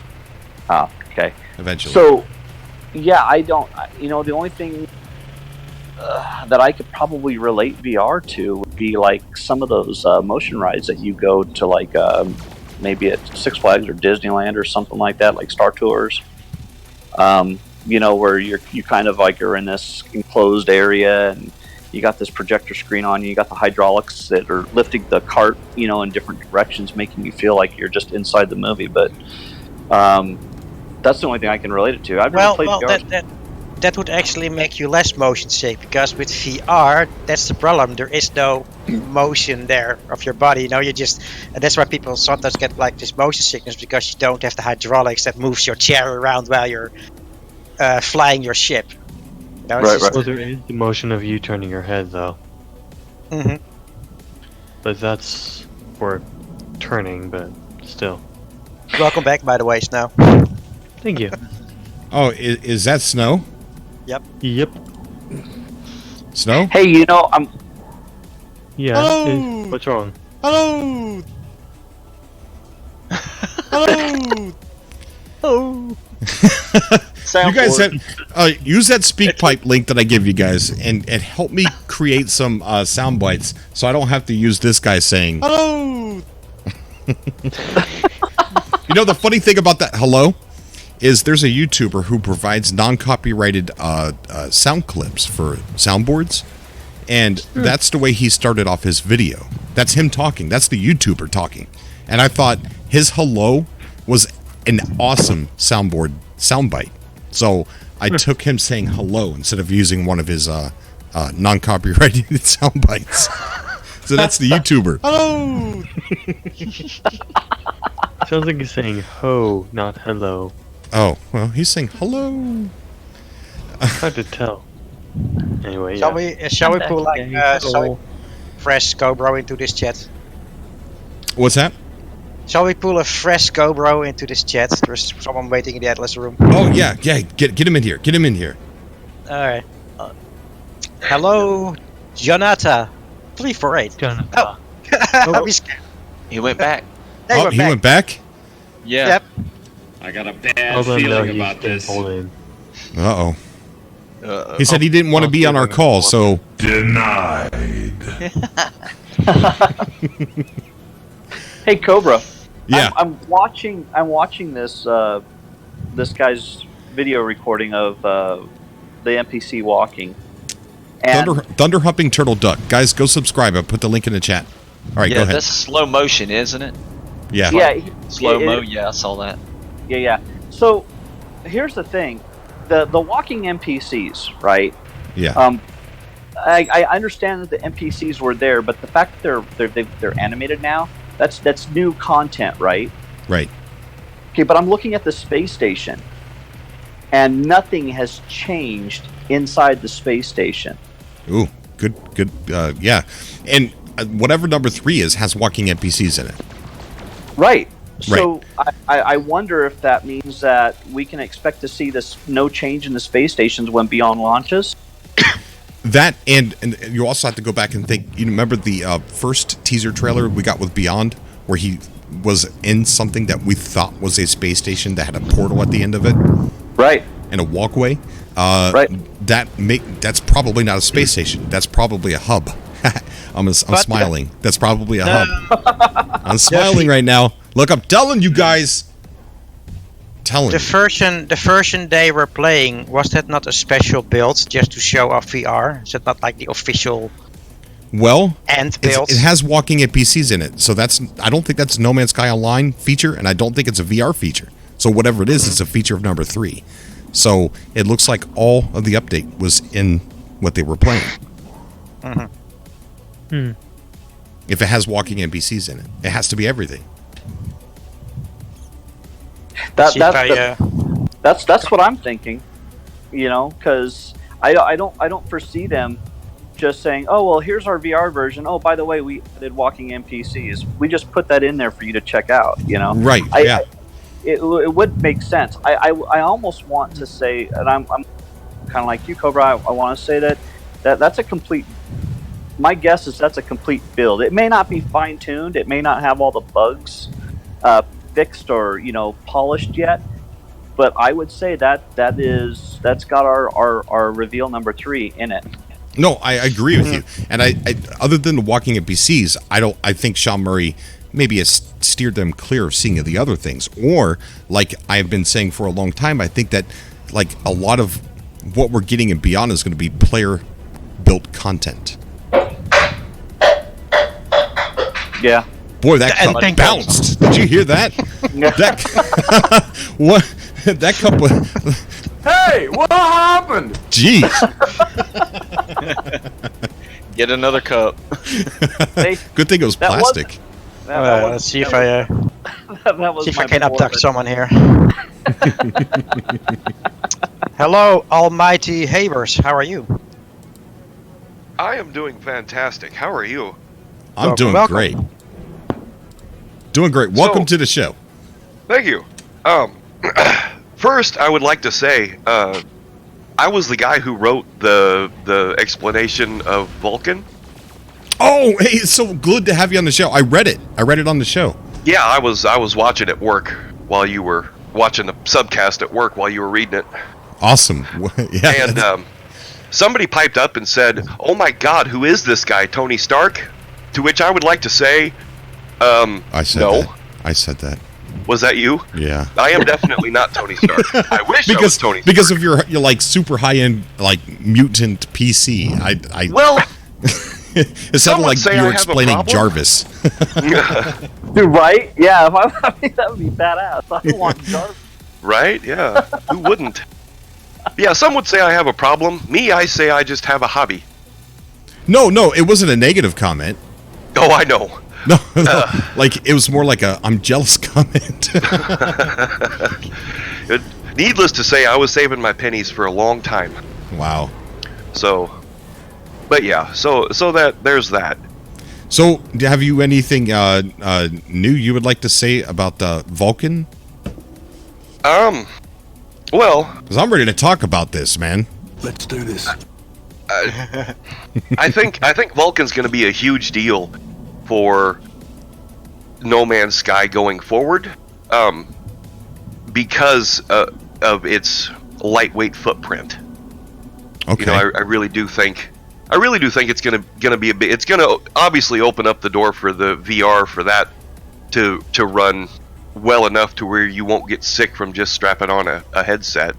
Can I ask you a question? Shoot. You said lightweight. By using Vulcan, would that allow us, or Hello Games to allow us to be able to build more and build bigger? Potentially. Okay. So, I'm very much not a writer, so I typed that out once and went, oh, this is terrible, and then typed it out again and went, God, that's worse. So, basically, the way it works is the API. Everybody's heard of like DirectX 11, DirectX 12. Yeah. Yeah. Okay, so those are APIs. That is the code that actually communicates with the physical hardware. So the more efficient that can be, the lighter weight Everything is. Everything is. The smoother everything runs, the lighter weight it is. It's just kind of better all around. Although, from my understanding, is that it's very complicated to code for. So, which is why you don't see very much widespread adoption of DirectX 12, because it's kind of the same thing. Right. Well, what does the PlayStation 4 console use? Oh, I think they use a proprietary thing. Don't hold me to that, but I think PlayStation developed their own for their hardware. So then Vulkan's not really going to have that huge of an impact on console. No, it will, because all consoles use AMD hardware, or all, PS4, the Xbox One in every variation, and the new PS5's coming out, that all uses AMD's hardware. And Vulkan used to be developed, or it started out as Mantle, and then AMD sold Mantle to Vulkan, whatever the name of the company is. So it's an AMD-based code, so it was developed for everything to run better on AMD's hardware. So there's talk on the wiki for Vulkan saying that it's also used to run on games on iOS devices. Well, all the Apple jokes aside, hey now.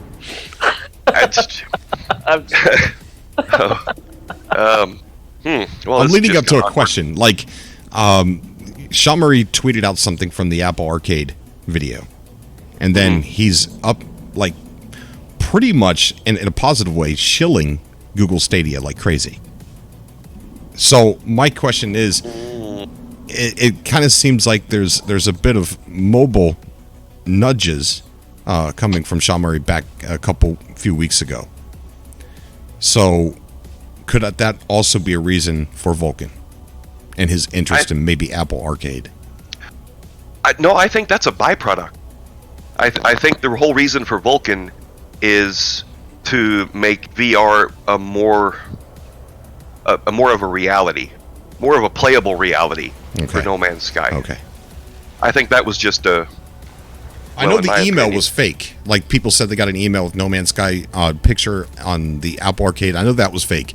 So I'm not referring to that. I'm referring to Sean Murray tweeting out a screenshot of the Apple Arcade videos, and they said fractal. Well, in an interview, he was talking to a gentleman. He said he knows. Yeah, he knows things. And it was in reference to Google Stadia. Right. Yeah. Well, what's going on, everybody? Hey, Ivy Mike, what is going on? Hey, Ivy. Chilling, man, chilling. I was just playing some Star Citizen, then saw you were live, so hopped on. Very awesome. We were talking about Star Citizen a little while ago. Nice. Yeah. Did you see what Chris Roberts had to say about No Man's Sky? No, I missed that. I did miss that. What did he say? Pretty positive things. Defending No Man's Sky and its release and how difficult it is to make games that size and stuff like that. That's awesome. Yeah, I mean, they just got burnt hard by the Forbes article. Forbes put out a bad article about Star Citizen, about how they're misappropriating funds and taking 11 years to make the game or whatever. And yeah, it was a really bad article. But what is your opinion on that? Listen, here's in the article. It's like, yeah, all the fans of the game like really love it when they just add like one planet. Like, well, if all the fans of the game like it, get out of the topic, stay in the lane. I mean, okay, so if you're just jealous because you didn't, buy in, Yeah. Well, I have a different take on that, because I read that article too, and I think the overall point that Forbes was trying to make, or at least that writer, was that it's been 7 years, they've had $300 million, and we only have an alpha. That Yeah, was but the I mean, takeaway that I got from it. they're making progress. I mean, I have a blast playing with friends in the alpha, as it is, Right. and yeah, it's taken longer than they want, but they keep on adding more and more polish to the game. It's the most detailed game I've ever played. Like, the detail level of every little thing is absolutely insane. Yeah. Maybe more so than it needs to be, yes. Oh yeah. But I think the people are continuing to give them money, and as long as they keep getting money, they're going to keep developing, and eventually we'll have a game. It may take a while, but I'm okay waiting. Yeah, I didn't think about this either, but it's been in development for 11 years. So think about the limitations of the hardware. So yeah, they had to scrap everything and start everything over about 4 years ago. So you have the limitations of the hardware then, and their aspirations for what they want for the future. It just goes hand in hand. So why wouldn't it take longer, anyways? That's my thought. And two, didn't they switched game engines halfway through? Didn't they? They switched from CryEngine to Lumberyard. Correct. Yep. Yeah. Because CryEngine fell apart. Yeah. I think they got and it's working. I mean, now that they have the servers, the game runs so well compared to what it used to be. It used to be only get like 15-20 frames on like a high-end graphics card. Now it's you're getting really steady frame rates. The game looks incredible, but yeah, I mean it's going to take a while for them to add the assets that they have. But they built these tools to procedurally generate using all the things that they built. So now you talked about Sam Swain and his engine and all that. They have something very similar to that they've built to take all the assets that they've they made entire cities already, and they have this engine or these tools that are able to use those assets and reorganize them in different orders and things like that to procedurally generate the rest of the game as they develop. So we'll see. I can't wait to see where it goes. Like it's taken a long time. You don't have to back it if you don't want to. Sit back and watch it just get made. They have a wonderful YouTube channel, so being a YouTuber and covering Star Citizen is pretty much just repeating what they say on their YouTube channel. It's kind of difficult. I was covering it for a little while ago and then I stopped. But it's top of the line, ambitious stuff, and I can't wait to see where it goes. And I support them for wanting to put, like Ivy Mike said, I think there's more things in it that needs to be. I think that's cool. I think it's cool that if you have a gun and you really want to put it away, you could put it in a compartment in your ship and it's there, Or if you have to go pick up an item, you don't just pick it up and it's in your inventory. You have to carry the thing back to your ship.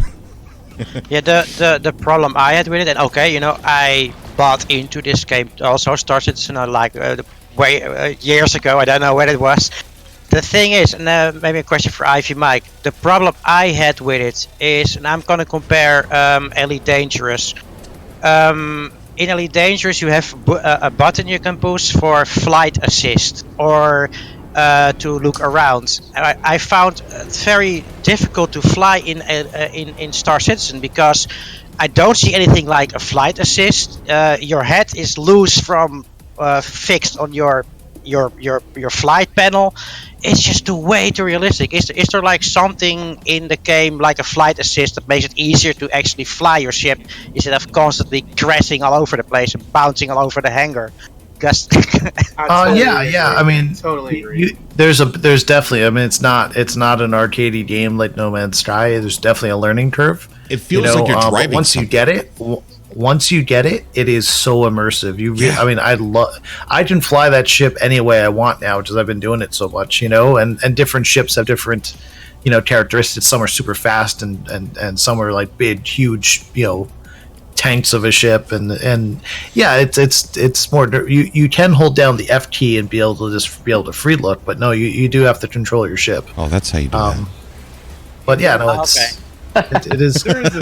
Yeah, because that's like the same thing with Elite, where some people fly without flight assist because then you got the full rotations and faster speed, but sometimes you can just push the button and the ship will help you to compensate for drift and spin and rotation. And I haven't really found that in no, there's no actual flight assist. Right. Actually have Star Citizen, like if you imagine yourself getting in a real spaceship, like in real life, in reality, how scary it would be, how real it would be to pilot something like that.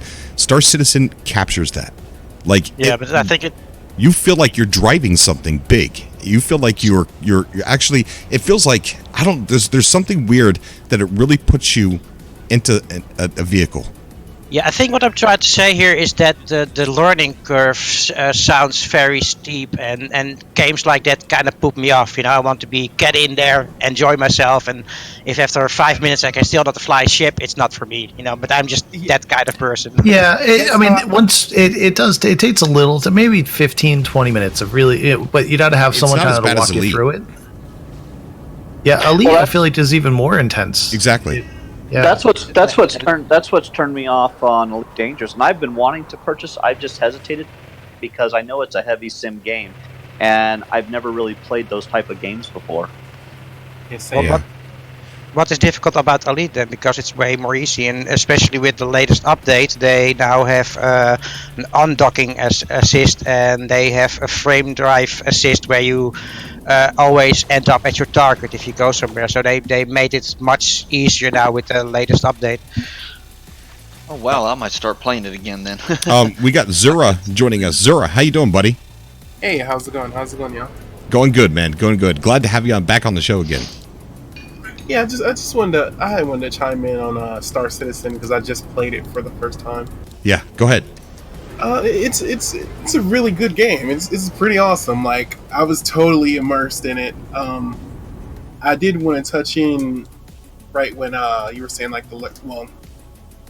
think Ivy Mike was saying the learning curve. Yeah, it is pretty up there. Like, the learning curve is pretty steep. It's not as bad as Elite Dangerous, though. The controls are unlike any other game. You have to really learn the buttons. There's a lot of different shortcuts and buttons. You have to learn what button does what. But once you learn it, it's really not too bad. It's right in the middle of Arcade and Elite Dangerous. One thing that did bother me, though, were the controls, because one thing I was noticing when you play, have you ever played like Elimination or any of the PvP modes like that, like where you're shooting other teammates and stuff? Oh yeah. I haven't. That mode is those controls make that mode extremely. What's the word?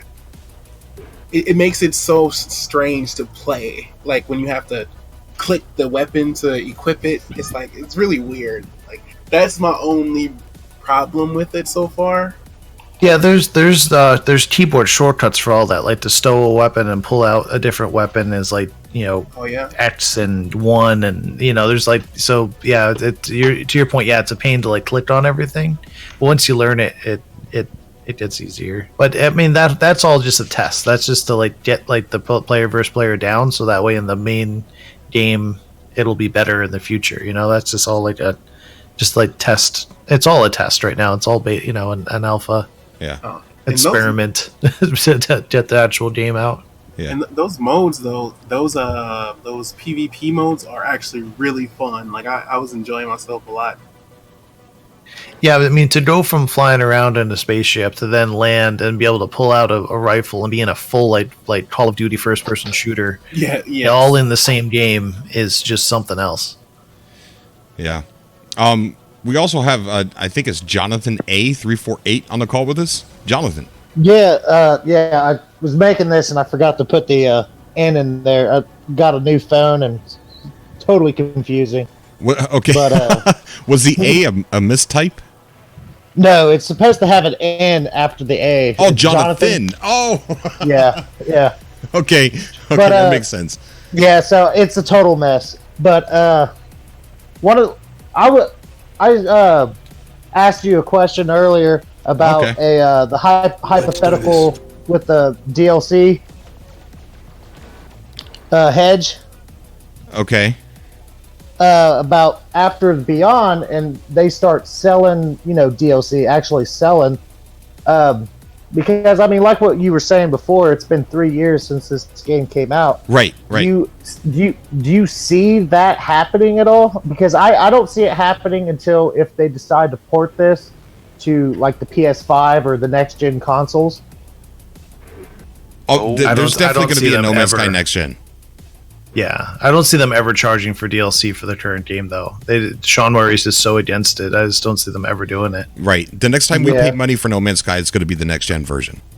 Unless that was part of the reason. That's what I've been thinking. Yeah. And I'm also thinking with the whole Beyond, with the the NPCs walking around. Yeah. There has to be a lot more. Like, I really do believe that in the online, you got your 3 pillars. I don't think the walking NPCs or anything like that is within that third pillar. I think the third pillar is going to be something amazing that everybody would want to hold us off until the next gen. I hope so. If it's not in there, then what on online or VR? Where do you think walking NPCs fit? Because that's 1 and 2. Well, I mean, I think they're gonna, with all the pillars, I think they're gonna throw, on their little roadmap, other things in there. Of course, make something totally big, something that may not be in the roadmap, something they've been thinking about probably for a while, but I don't know. It's all speculation, obviously. Right, and 100%. And like somebody mentioned, I can't remember who. Somebody on call right now said the other. There could be something in there that was repeatedly typed that maybe they decided to work on as well. But I think that that's taking a leap. But I think the reason why they gave us the ones to choose from, not concerning other, were because those were things they were working on, and they wanted to prioritize what we wanted first. And that's like in the blog, they go, "Thank you for helping us with our roadmap and prioritizing." Mm-hmm. So sorry, go ahead. Do you think they would have had, they gave us online, which is huge. They gave us VR, which is huge. Do you think that they would really have number 3 be something more minor than 1 and 2? No, I doubt it would be minor. These were all supposed to be 3 updates about the size of Abyss. Yeah. And they were going to release them throughout the year on a scheduled on a schedule. And they said no, all 3 of these work together so well. Let's release these as one big update. I just feel like they should have done they would have saved one of the bigger, not that walking NPCs and better base building and that stuff isn't important. I just feel like the online announcement or the VR announcement is such a bigger thing that they should have saved something like that for last. If it's I'd hate for them to build up all this hype about number 3 because a lot of people are very excited about it. I'm pumped. I can't wait to see what it's going to be. I can't imagine it's not going to be. It's got to be something that's going to blow our minds that we're not expecting. Yeah, how we always we always get that something that we never know it's going to be. We always get surprised by once we start playing the game. That number 3, the VR and the other could have been the number 3, but the reason they brought it out, that number 3 is that hidden thing that we are not expecting, that they're not telling us about. That's what I think it is. So I think they brought out 1 and 2 first, the multiplayer online and the VR, to kind of prep us or prime us for what is going to be number 3, and that's why I'm highly speculating that number 3 is going to be a content update. They're going to reveal content, and I don't think it's just going to be walking NPCs and complex base building.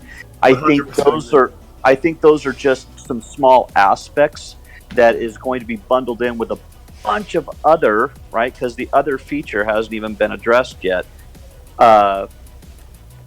That it's going to be all bundled together with that, and it's going to work inside of multiplayer and VR. I think it's going to be a update, and the walking NPCs is kind of cool because that opens up the door for other possibilities. Oh yeah! Right now that the NPCs have animations, we already have factions in the game.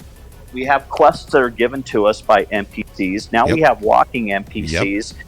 Who's to say that they don't really flesh out faction building and force you to just pick a side? Right. That's a good point, Gert. It's like when I say more depth and variety to NPCs and more base building depth, imagine what the subcategories of that stuff is. Because we got Abyss. Look at all the things we got with Abyss and on that roadmap. It says more enhancements to underwater exploration. Look what was in Abyss for that simple little explanation on that survey. And then that's true. And then think about what's packed into walking NPCs, or what's packed into more base building depth. Like, what I mean by that is some of the data mine files, there were turrets for our bases, right? So why in the world would we need to put something on our base that shoots? So there's things in there. Are the NPCs going to try and attack our base? Is that what we're shooting off? Because we don't have to worry about our sentinels once we get on our base, because they just what if we get the ability to build space stations? But if very true, true. If you take it into consideration that now not only do sentinels, but pirates do too. If you're close enough to the planet's atmosphere, they'll actually fly down and attack you within the atmosphere of the planet. Right. So they already those NPCs already have the ability to go from space to planetary atmosphere. Right. It's I hope they land and get out of their ship and chase you down. Yes, they better, Sean. Look, they so better, fun. or I will find a way to kill every Gek in your game. They better. They need to be relentless, just like they need to be relentless, just like the Sentinels. All the Gek, in my opinion. Denied. That's right. You guys I purposely disturb the Sentinels and then cause chaos on people's servers. Oh. Hi there, Ronk. How are you? I purposely get the 5-star level just to get them to attack people. It's funny. I'm gonna bust it, alright? A lot of people don't doing great, think about. That's good. That's good. sorry. Welcome to the show, Ronk. Yeah, it's been a while, like always. Yeah. I'm sorry. Who did we interrupt? Who was speaking? It was John. You didn't interrupt. I interrupt. Sorry. No, go ahead. I was thinking with the turrets for the base. What happened if it's not for NPCs but possible other players? That's true. How's that going to work in single player? Well, that's also true. But all these updates work hand in hand together so well. They interweave so well. They decided to release them all three at the same time. And you can have standings, right, with the 3 factions. So what if you have a very bad standing with the Gek? You keep shooting Gek ships. That maybe if those turrets are because the Gek are actually gonna attack your base now. If you are setting up a base in their system. You know the montage videos I'm going to have slaughtering those beaks? Do you realize that? Oh, these poor Geks, I got man. a bad feeling about this. I recently Peace with the Geks. I recently started a new game and I did something wrong. I was shooting the first ships as they're flying, but then you need to get to a certain level to get your quest further, and I was like -5 with them. So, you can't get in a negative with a certain faction, and I think if you are like that, then they're gonna attack you, especially if you gotta build your base on their planet in their system. That's why you need the turrets to shoot attack. Well, they need to make it so it's easier to lose standing with races. Right now, it's so easy to gain standing with all the races that they need to make it so but it's got to mean something one-sided. Too. Yeah, exactly. There needs to be more meaning to losing your standing with the Viking. Like, I want to really be bullied by them if they don't like me. Yeah. Yeah. Well, and with the multiplayer online, right? Another feature from an MMO. When I played EverQuest 1, you had serious factions in that game, and if I did a quest for one faction and completed it and turned it in and was rewarded, it kind of ruined my faction with some other opposing factions. And if that were the case, then if I ever came close to their city or an NPC of that faction, then I was what they called KOS. I was killed on sight. They would flat out attack you if you came within arrow range. And we have factions similar. We have racial factions, and then we have guild factions where you have, the trader faction, the exploration, the mercenary faction. You have all these different factions kind of in place. And so if you're in a Gek system, those Gek could be hated by the Korvax and the Viking. And if you continue to do quests within their system, building on their faction, you're ruining your faction with the Viking or the Korvax. Right. And the same thing could go with the guild factions. If you're an explorer faction, right, and you do quests for that, you could be ruining your factions with the traders or the mercenaries. You know, because they're separate entities, and that would be one way to kind of manage or handle your faction building with the different social structures. Complete sets, yeah. Whoa! We got somebody in the chat named Joe. Says I have never played No Man's Sky. Looking forward to experiencing it for the first time in VR. Joe, Welcome. you have got to call into the show. Welcome. We love new explorers or potential explorers. Says Cobra and the gang are hyping me up. Hey! Stop standing on your cats, really. No, that wasn't a soundboard. That was a cat actually getting ready to fight another cat. He's going to begin with his mind blown. Maybe I can use it as a soundboard. I see a Cobra TV favorite in that. Cobra threw a jet at the chat. That's the sound that Gek makes when it dies. There's a Forrest Gump in the Atlas station. Yeah, we have a favorite in Atlas room. I can just gonna pull him in. Oh, bring him in. Yes, bring that guy in. Hello, Forrest We're Gump. going to have How to are bring you? a community event to protect Cobra from the Gek. Do we have Hello, Forrest Gump Forrest? here? Wow, that was weird. There was nobody in the room, and now there's a lot of people talking. Hello. Did you just rapture me, Cobra? Hey, what happened? It wasn't me. It wasn't me. I think it was me, Forrest. It was Martin that raptured you, Forrest. Oh, okay. I was just sitting here eating my jelly Nutella peanut butter sandwich, and then all of a sudden, the next thing you know, I was in the room. Wait, they make jelly Nutella? It's magic. No, I mix peanut butter, Nutella, and jelly all together, and it tastes good. It's so good it's almost as good as Never mind. I'll leave that to myself. Ew. That's yeah. I ate some fluffernutter today, but I don't know what you're eating, boy. Wait, you're eating what? Fluffernutter, jet fluff, marshmallow stuff, and then peanut butter. Why can't y'all just be normal That 80s is kids normal. and you just that is not normal. It might be good. Hey, what about just regular old-fashioned traditional peanut butter and jelly? Word. No, we're going to upgrade it to jet fluffernutter sandwich. Nutella makes it all better. You gotta try it. I never tried Nutella. You keep that away. I thought it was pronounced Nutella. No, it's Nutella. I ain't gonna lie, I thought it was pronounced that. So that's one of the reasons why I never bought it. Nutella. Cobra avoids the nut. We went from killing cakes to peanut butter. How does this happen? Oh yeah, Cobra TV. Nutella's far from peanut butter. It's hazelnut spread. It's a chocolate hazelnut spread. Mr. talking about it. Blasphemy in a bottle. Gears here. Well, thank you for the expanded explanation on what Nutella is. Podcast about Nutella. Okay. Yeah. So Cobra, the Nutella. I heard you guys talking about Vulcan before and performance-wise, and after the second update they put out, it is so much smoother. I'm having the frame rates are amazing. Yeah, on I have an NVIDIA card, so. Really? What NVIDIA card do you have? 2080 Ti. Nice. I actually I thought I was special because I had a 1080. Jeez. I'm actually.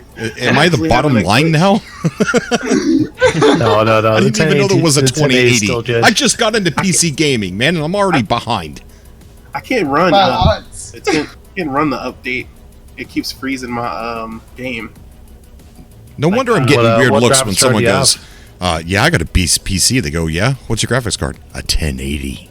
And they look at me like, peasant. Yeah, I did it in my save. I sent in my save tone today. I can't. Yeah, did you send your saves in? Not yet, man. I've been working my butt off. I'm going to do it tomorrow probably before I go to work. Yeah, I think they need more PS4 saves from what I've seen. And it's more difficult for people to get them off their PS4s and upload them. But yeah, the PS4 saves is what they're looking for. Yeah, I wasn't sure how to go about that because I play on the PS4, and I saw that. I didn't quite understand. Yeah, I'm having a problem with the Vulcan update though. It's like freezing when I get inside any vehicle, and like it just crashes. Wasn't there? Did you update your drivers? Yeah. Okay. Yeah, I believe so. Matter of fact, I can check, but I know that it's giving me like a green screen and then it's crashing immediately. Because I think Just there was with something that. special you had to do before you started playing it. What was that, Almighty and Ivy? You had they told you to make a backup of your save file, and then make sure every driver on your system was up to date. Oh, okay. I'll check that out now then. There's if you're on Steam, there is an app that I run that checks all of your drivers in your system. And if you give me just 2 seconds here, it's called Driver Booster 5. All right, cool. It's free, which is the best, and it works good. All right. Forrest, what you been up to? So you haven't started your YouTube channel yet, have you? Your No Man's Sky Let's Play? Yeah, I haven't yet, but I'm getting close. It's gonna be fun. Are you just gonna? Is your Let's Plays just gonna consist of you running on a planet? Yeah, that and maybe playing with other players and stuff. You know. Yeah. Okay. You want me? Am I still? Never mind. I'll just shut up now. Hey, what happened? What happened, man? Yeah, I'm thinking about doing like some episodes and stuff. Like little stories and things. Yeah. I can't wait. So whenever you get them done, I will highlight that crap like crazy. Okay. Thank you. Yeah, no problem. I think we've come to the end of the show, guys. We're going to be real quick before. Do a quick statement. Yeah, real quick. I just want to announce to everyone we're going to be streaming an after show on the other channel, and I want to give you the link. It's going to be an anything goes kind of stream, and we're going to be talking about a bunch of different subjects. Over the time, it's starting to become a structured show. We're going to be taking callers as well, so it'll still be kind of like a subcast, but talking about a wide variety of different topics, some weird topics, maybe funny topics. But I'm going to be over there 10 to 15 minutes after the stream ends, and I hope to see you guys over there. So, okay, go ahead. What did you want to say? Okay, it's really quick. I want to just get out there real quick, but sorry for you guys that don't want to agree with me. It's just I feel like this is my job to say this. So, you know how we always say when people are in the Atlas chat, we rapture them into here, right? Yes. Well, let's just say the real thing is about to happen, and we're about to see aliens disappear off of Earth soon. I see how this is. So, yeah. Say that one more time. I couldn't hear you. Who? You, Ronk. Oh, I'm scared to say it. I'm just saying that we're about to see millions disappear off the face of the Earth. What? In real life? Yes. Hold on. I just added a couple last-minute guests to the show, and you just dropped a end-of-the-world bomb on Cobra TV? Yes. Save best for last. Hey, what happened? What's Nice way to bring this. I think planet Earth has been denied. What are you about to say? You said, oh my gosh, I don't even know what this. What I'm saying We've got is in the bronies, last 7 furries, years- flat earthers, and now end of the worlders. So It will last for 7 years. Don't forget the jet synthesizers. are you talking like Gek? Look, there's sirens already. Maybe he's right. I hear sirens. That's not a soundboard. That's real. I've been researching for 3 days straight. I'm pretty sure I'm. Okay, hold on. Let's Ronk speak. I'm sorry to the new guys I just added, Relentless Furnace and Revan 4. Revan 4. Okay. What happened to Revan 5? That's a different conspiracy. One conspiracy at a time. Ronk, you have the floor. Tell us what we need to do. You gotta mix the conspiracy like Forrest Gump mixes his, Jello and. No, I want to hear yours. You said millions of people are about to vanish off the earth. Yes. Thanos.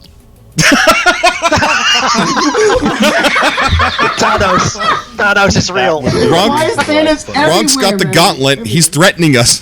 Yeah, I just had to do that to say that. It's always Thanos. What the heck? Everybody in the chat, hashtag Thanos is real. Now. Okay. All right, Ronk, go ahead. Well, Bad feeling about this. Disappear. There will be 7 years. Huh? This is gonna happen in 7 years? It's gonna last for 7 years. Oh, like the tribulation in the Bible. Yes, I don't want to say Where it right does it now, say but that's that? what it is. Are you saying that? I believe it's Jared Kushner, but that's just me. Huh? If you know what? He's the son-in-law of I'm so confused. Who is? He has a peace plan. He will reveal in June. It's called the Covenant, also known as the Deal of the Century, and it will bring peace to the Middle East.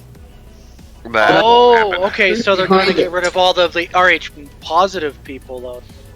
I know the truth behind it. It's gonna look good. Everyone's gonna believe it's good, but reality, it's not. Good luck. That would be probably reserved for the after show. Yeah, but I I got was going to mention something about VR, but That's what I wanted to do. Just quick, say something about VR. Quick, say something about VR there. I just hope Beyond comes out before it so I can play it. Why is it look, the world's not going to end. There's not going to be millions of people disappearing. And I give this conspiracy that Ronk is saying that it's going to happen for the next 7 years. I give it a deny 100%. on December Who here has a 22nd, VR 2012, I was actually disappointed. I'm getting paranoid, man. Look what you've done, Ronk. Look what you've done. It's like Y2K all over again, man. Okay, we're gonna save. If you want to talk about this on the after show, we could definitely talk about this on the after show. But I think people really want to continue gaming. Yeah. Like they don't want to die. Yeah, I agree with that. Yeah, no one wants to. Well, be they won't paranoid. know. I mean, if you die, you don't realize it. Do you? I'm just gonna. I will know. I will know. I will. No, you won't. No, you won't. I will. I'm sure I you will. won't. I will turn into a soul and like look at myself and be like, Dying is bad and gay. I've never heard someone say that. Okay. That's funny. Okay, so Revan and Relentless Furnace, and there was somebody else I added, Dark Knight Gaming. Guys, welcome to the show. We're about to end it, but I definitely want to hear from you guys first. So let's start with Revan. Sure. So I'm a newbie to No Man's Sky. I'm not a newbie gamer. Okay. I'd heard about it for a long time, and there was disappointment with the out launch, blah blah blah. But I've had PSVR for about a year now. Yeah. And then they put out that survey where they're like, what do you want to see? And on the PSVR communities, they're saying, hey, do you want to see VR?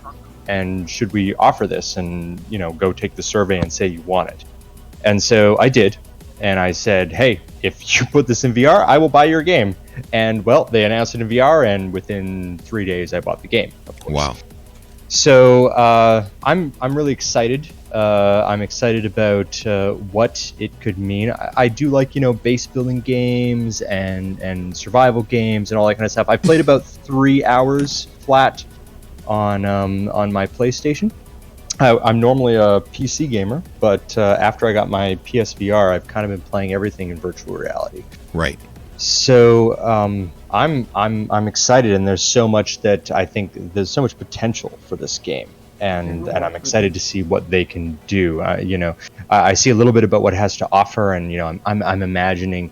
Have you seen if you have VR, has anybody played anything like Star Trek Bridge Crew? Not yet. No. Oh, well, you need to. It's good. Oh, it's great. It's great. It's so cool. And I see the fleet vessels and stuff like that, and I'm hoping that you could do something like that where you have a spread out command between. You have your tactical, you have your engineering, you have. Oh, that'd be so cool, man. Yes, it'd be so cool, and you can stand up and walk around, and you can talk with the people on the ship. But then you can command your fleets and do missions. But then but there's so much more, because that's all that Star Trek Bridge Crew is. Which if you haven't played it, you should, because that's I've watched a couple videos of it, and oh man, if they added that even a little bit of that into No Man's Sky, man. Oh my gosh. Exactly, yeah. It would be phenomenal. Like that kind of stuff I see, and I'm like, oh, this has so much potential. So I'm not saying that they're going to go that direction. Maybe, yeah, no. I mean, they probably won't. But you know what? I see that, and I'm like, who knows what they're going to do? Because, they definitely seem to dream big, which I appreciate. Oh, yeah, they do. Yes.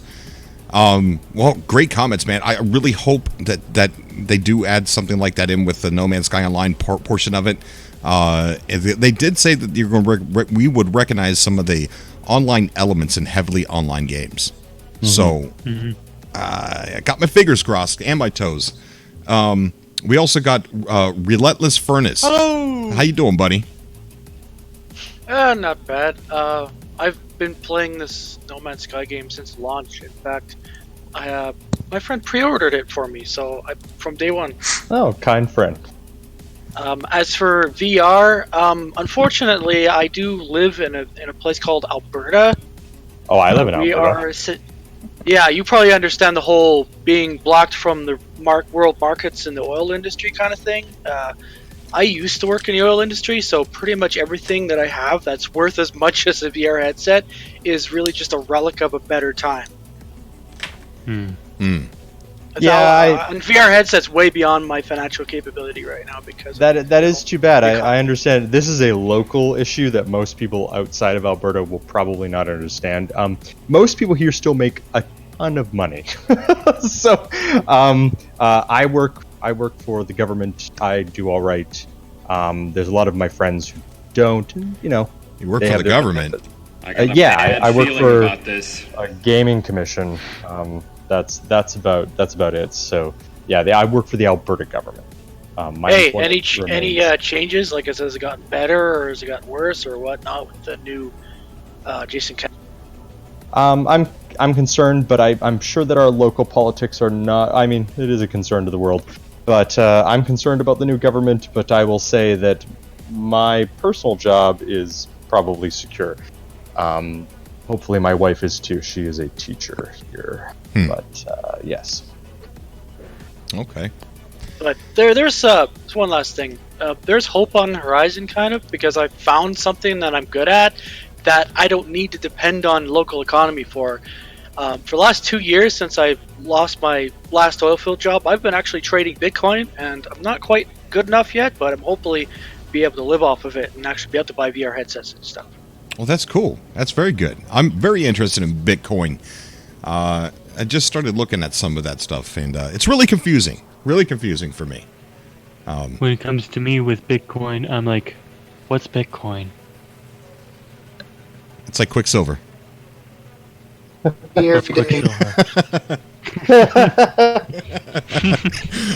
yeah, it's probably like what Quicksilver is now, because it'll be much more important to the game in the future. Exactly. Yeah. There you go. 20 years from now, everybody's going to be using cryptocurrency anyway. So you're in it now, it might be $1 billion. You get Quicksilver. Everybody gets Quicksilver. Back in the early 2000s, I invested too much money in Gil. I don't know if anybody knows what Gil is, but play too much Final Fantasy. Final Fantasy. My sister played 7. That was the first cryptocurrency. Oh boy. We've also got... Here we go again. What? Did another batch of people disappear? No, I'm making a okay. All right, we've got also Dark Knight Gaming. Oh! How you doing, buddy? Can y'all hear me? Yeah, we can hear you. Okay, yeah. I'm gonna start off by introducing myself. So I was one of those people that gave No Man's Sky a lot of criticism when it first came out, and I bought it, I played it a little bit, and I was like, what the hell is this? Okay. Yeah. But, yeah. Can I mention something? Like like I literally traded it in. Oh, go ahead. Because I have the video window up here as well. Someone go by the name of Captain Monday Baker. You know how when you actually see in the dark, you actually get that kind of same noise that you see on your camera, the little spots when it's really dark out? I do. I don't know. It's like noise and light noise when you're trying to see in a dark. Yeah, I think I know what you're talking about. Yeah, it's like a camera. It's weird. That is an interesting observation, my friend. I don't know how to follow that. Is that something that Captain Money Baker said? No, I mentioned something about the simulation theory and whatnot, and the pixels, and then that kind of I see what you're saying. The noise, light noise in your eyes from camera. Like, oh, I see. Okay, yeah, most definitely. Your eyes adjust to the dark. I'm an amateur astronomer, and there's a chemical reaction that happens after about 20 minutes, and you begin to be able to see much better. You can program that too. Hey, Cobra. Yes. It's getting late here, buddy. I have to, so I'm gonna cut it short. I was hoping to stay for the after show, but I'm gonna get a little bite to eat, and then I'm gonna head for bed. Okay, buddy. All right. Stay safe, man. Have a good rest. Yep. Thanks. Take it easy. Okay. Bye. Dark Knight Game. myself a coffee. Go ahead. I'm sorry. Yeah. But I ended up I traded the game in like a week later, and it was crazy because the value went down so fast, and I traded it in I pre-ordered the game and everything. I traded it in. I took it to GameStop. It was like, yeah, we can only give you $3 for this. I was like, what? Are you serious? Like, denied. Yeah, I'm dead serious. They was like only $3. So I was like, all right. But I literally only played it that little bit, and I didn't really give it a chance. But I came back when I seen the next update. I was like, this game is actually pretty amazing. Like, it's come a long way. It really has come a long way. And I understand how people felt with the way the game came out, because a lot of stuff was said that wasn't in the game when it launched. But, I covered No Man's Sky from like 2014 all the way until its release, and still to this day. And so a lot of us here on this channel, we were all accused of being shills. We were accused of supporting lying developers. But what we knew here in this community is that Sean said that not everything was going to be in the game when it launched, but they were going to be making it for long after it releases. So we kind of we foreseen it. We seen that coming. So it wasn't a shock to us. But people that may not have been following it, Sean, he only said that once, and I will agree with you and everybody else that he should have said it more. But I think that's where the difference lies on so many people arguing like they lied, and some people saying no, they didn't. You know what I mean? So, but the game has come a long way. It looks completely different, doesn't it? Yeah, it doesn't even seem like the same game. Like when I hop back on, the next update came, but then I seen all these side quests and all this other stuff. I was like, this is like, it's like pretty soon it's gonna go past Star Citizen, Like I think it already went past them actually. Well, because it's out. As far as gameplay, there's so much more to do. Yeah. It is. But with as far as this next update, Beyond, I'm excited for it because I'm part of this group called what's it called? New Earth Project Federation. Okay. And so pretty much what we're trying to do, we're trying to get it's about 50 of us right now, somewhere between 50 and 70. All of us are trying to jump to about 350,000 light years away from the center, and we're trying to find like a perfect planet, like as close to Earth as we can get, and we're just gonna start popularizing some like raising cities and stuff. So that's why I'm hoping they really fix this base building stuff. No, they will. Look, it's my prediction. I think that I'm spot on. Because everything else was either given to us already, told to us already, or that we've seen them walking around. Everything on that list that they call roadmap, except for two things. Well, except for one thing: more base building depth. I'm telling you, there's more. Like, you can't look at that and say, I know what Beyond is. You can look at that roadmap and say, I have an idea of what it's going to be about. Do you foresee cross-platform play? What about persistence? I think that'll be a thing, cross-platform. I think it's what I suspect. I think so. I think so.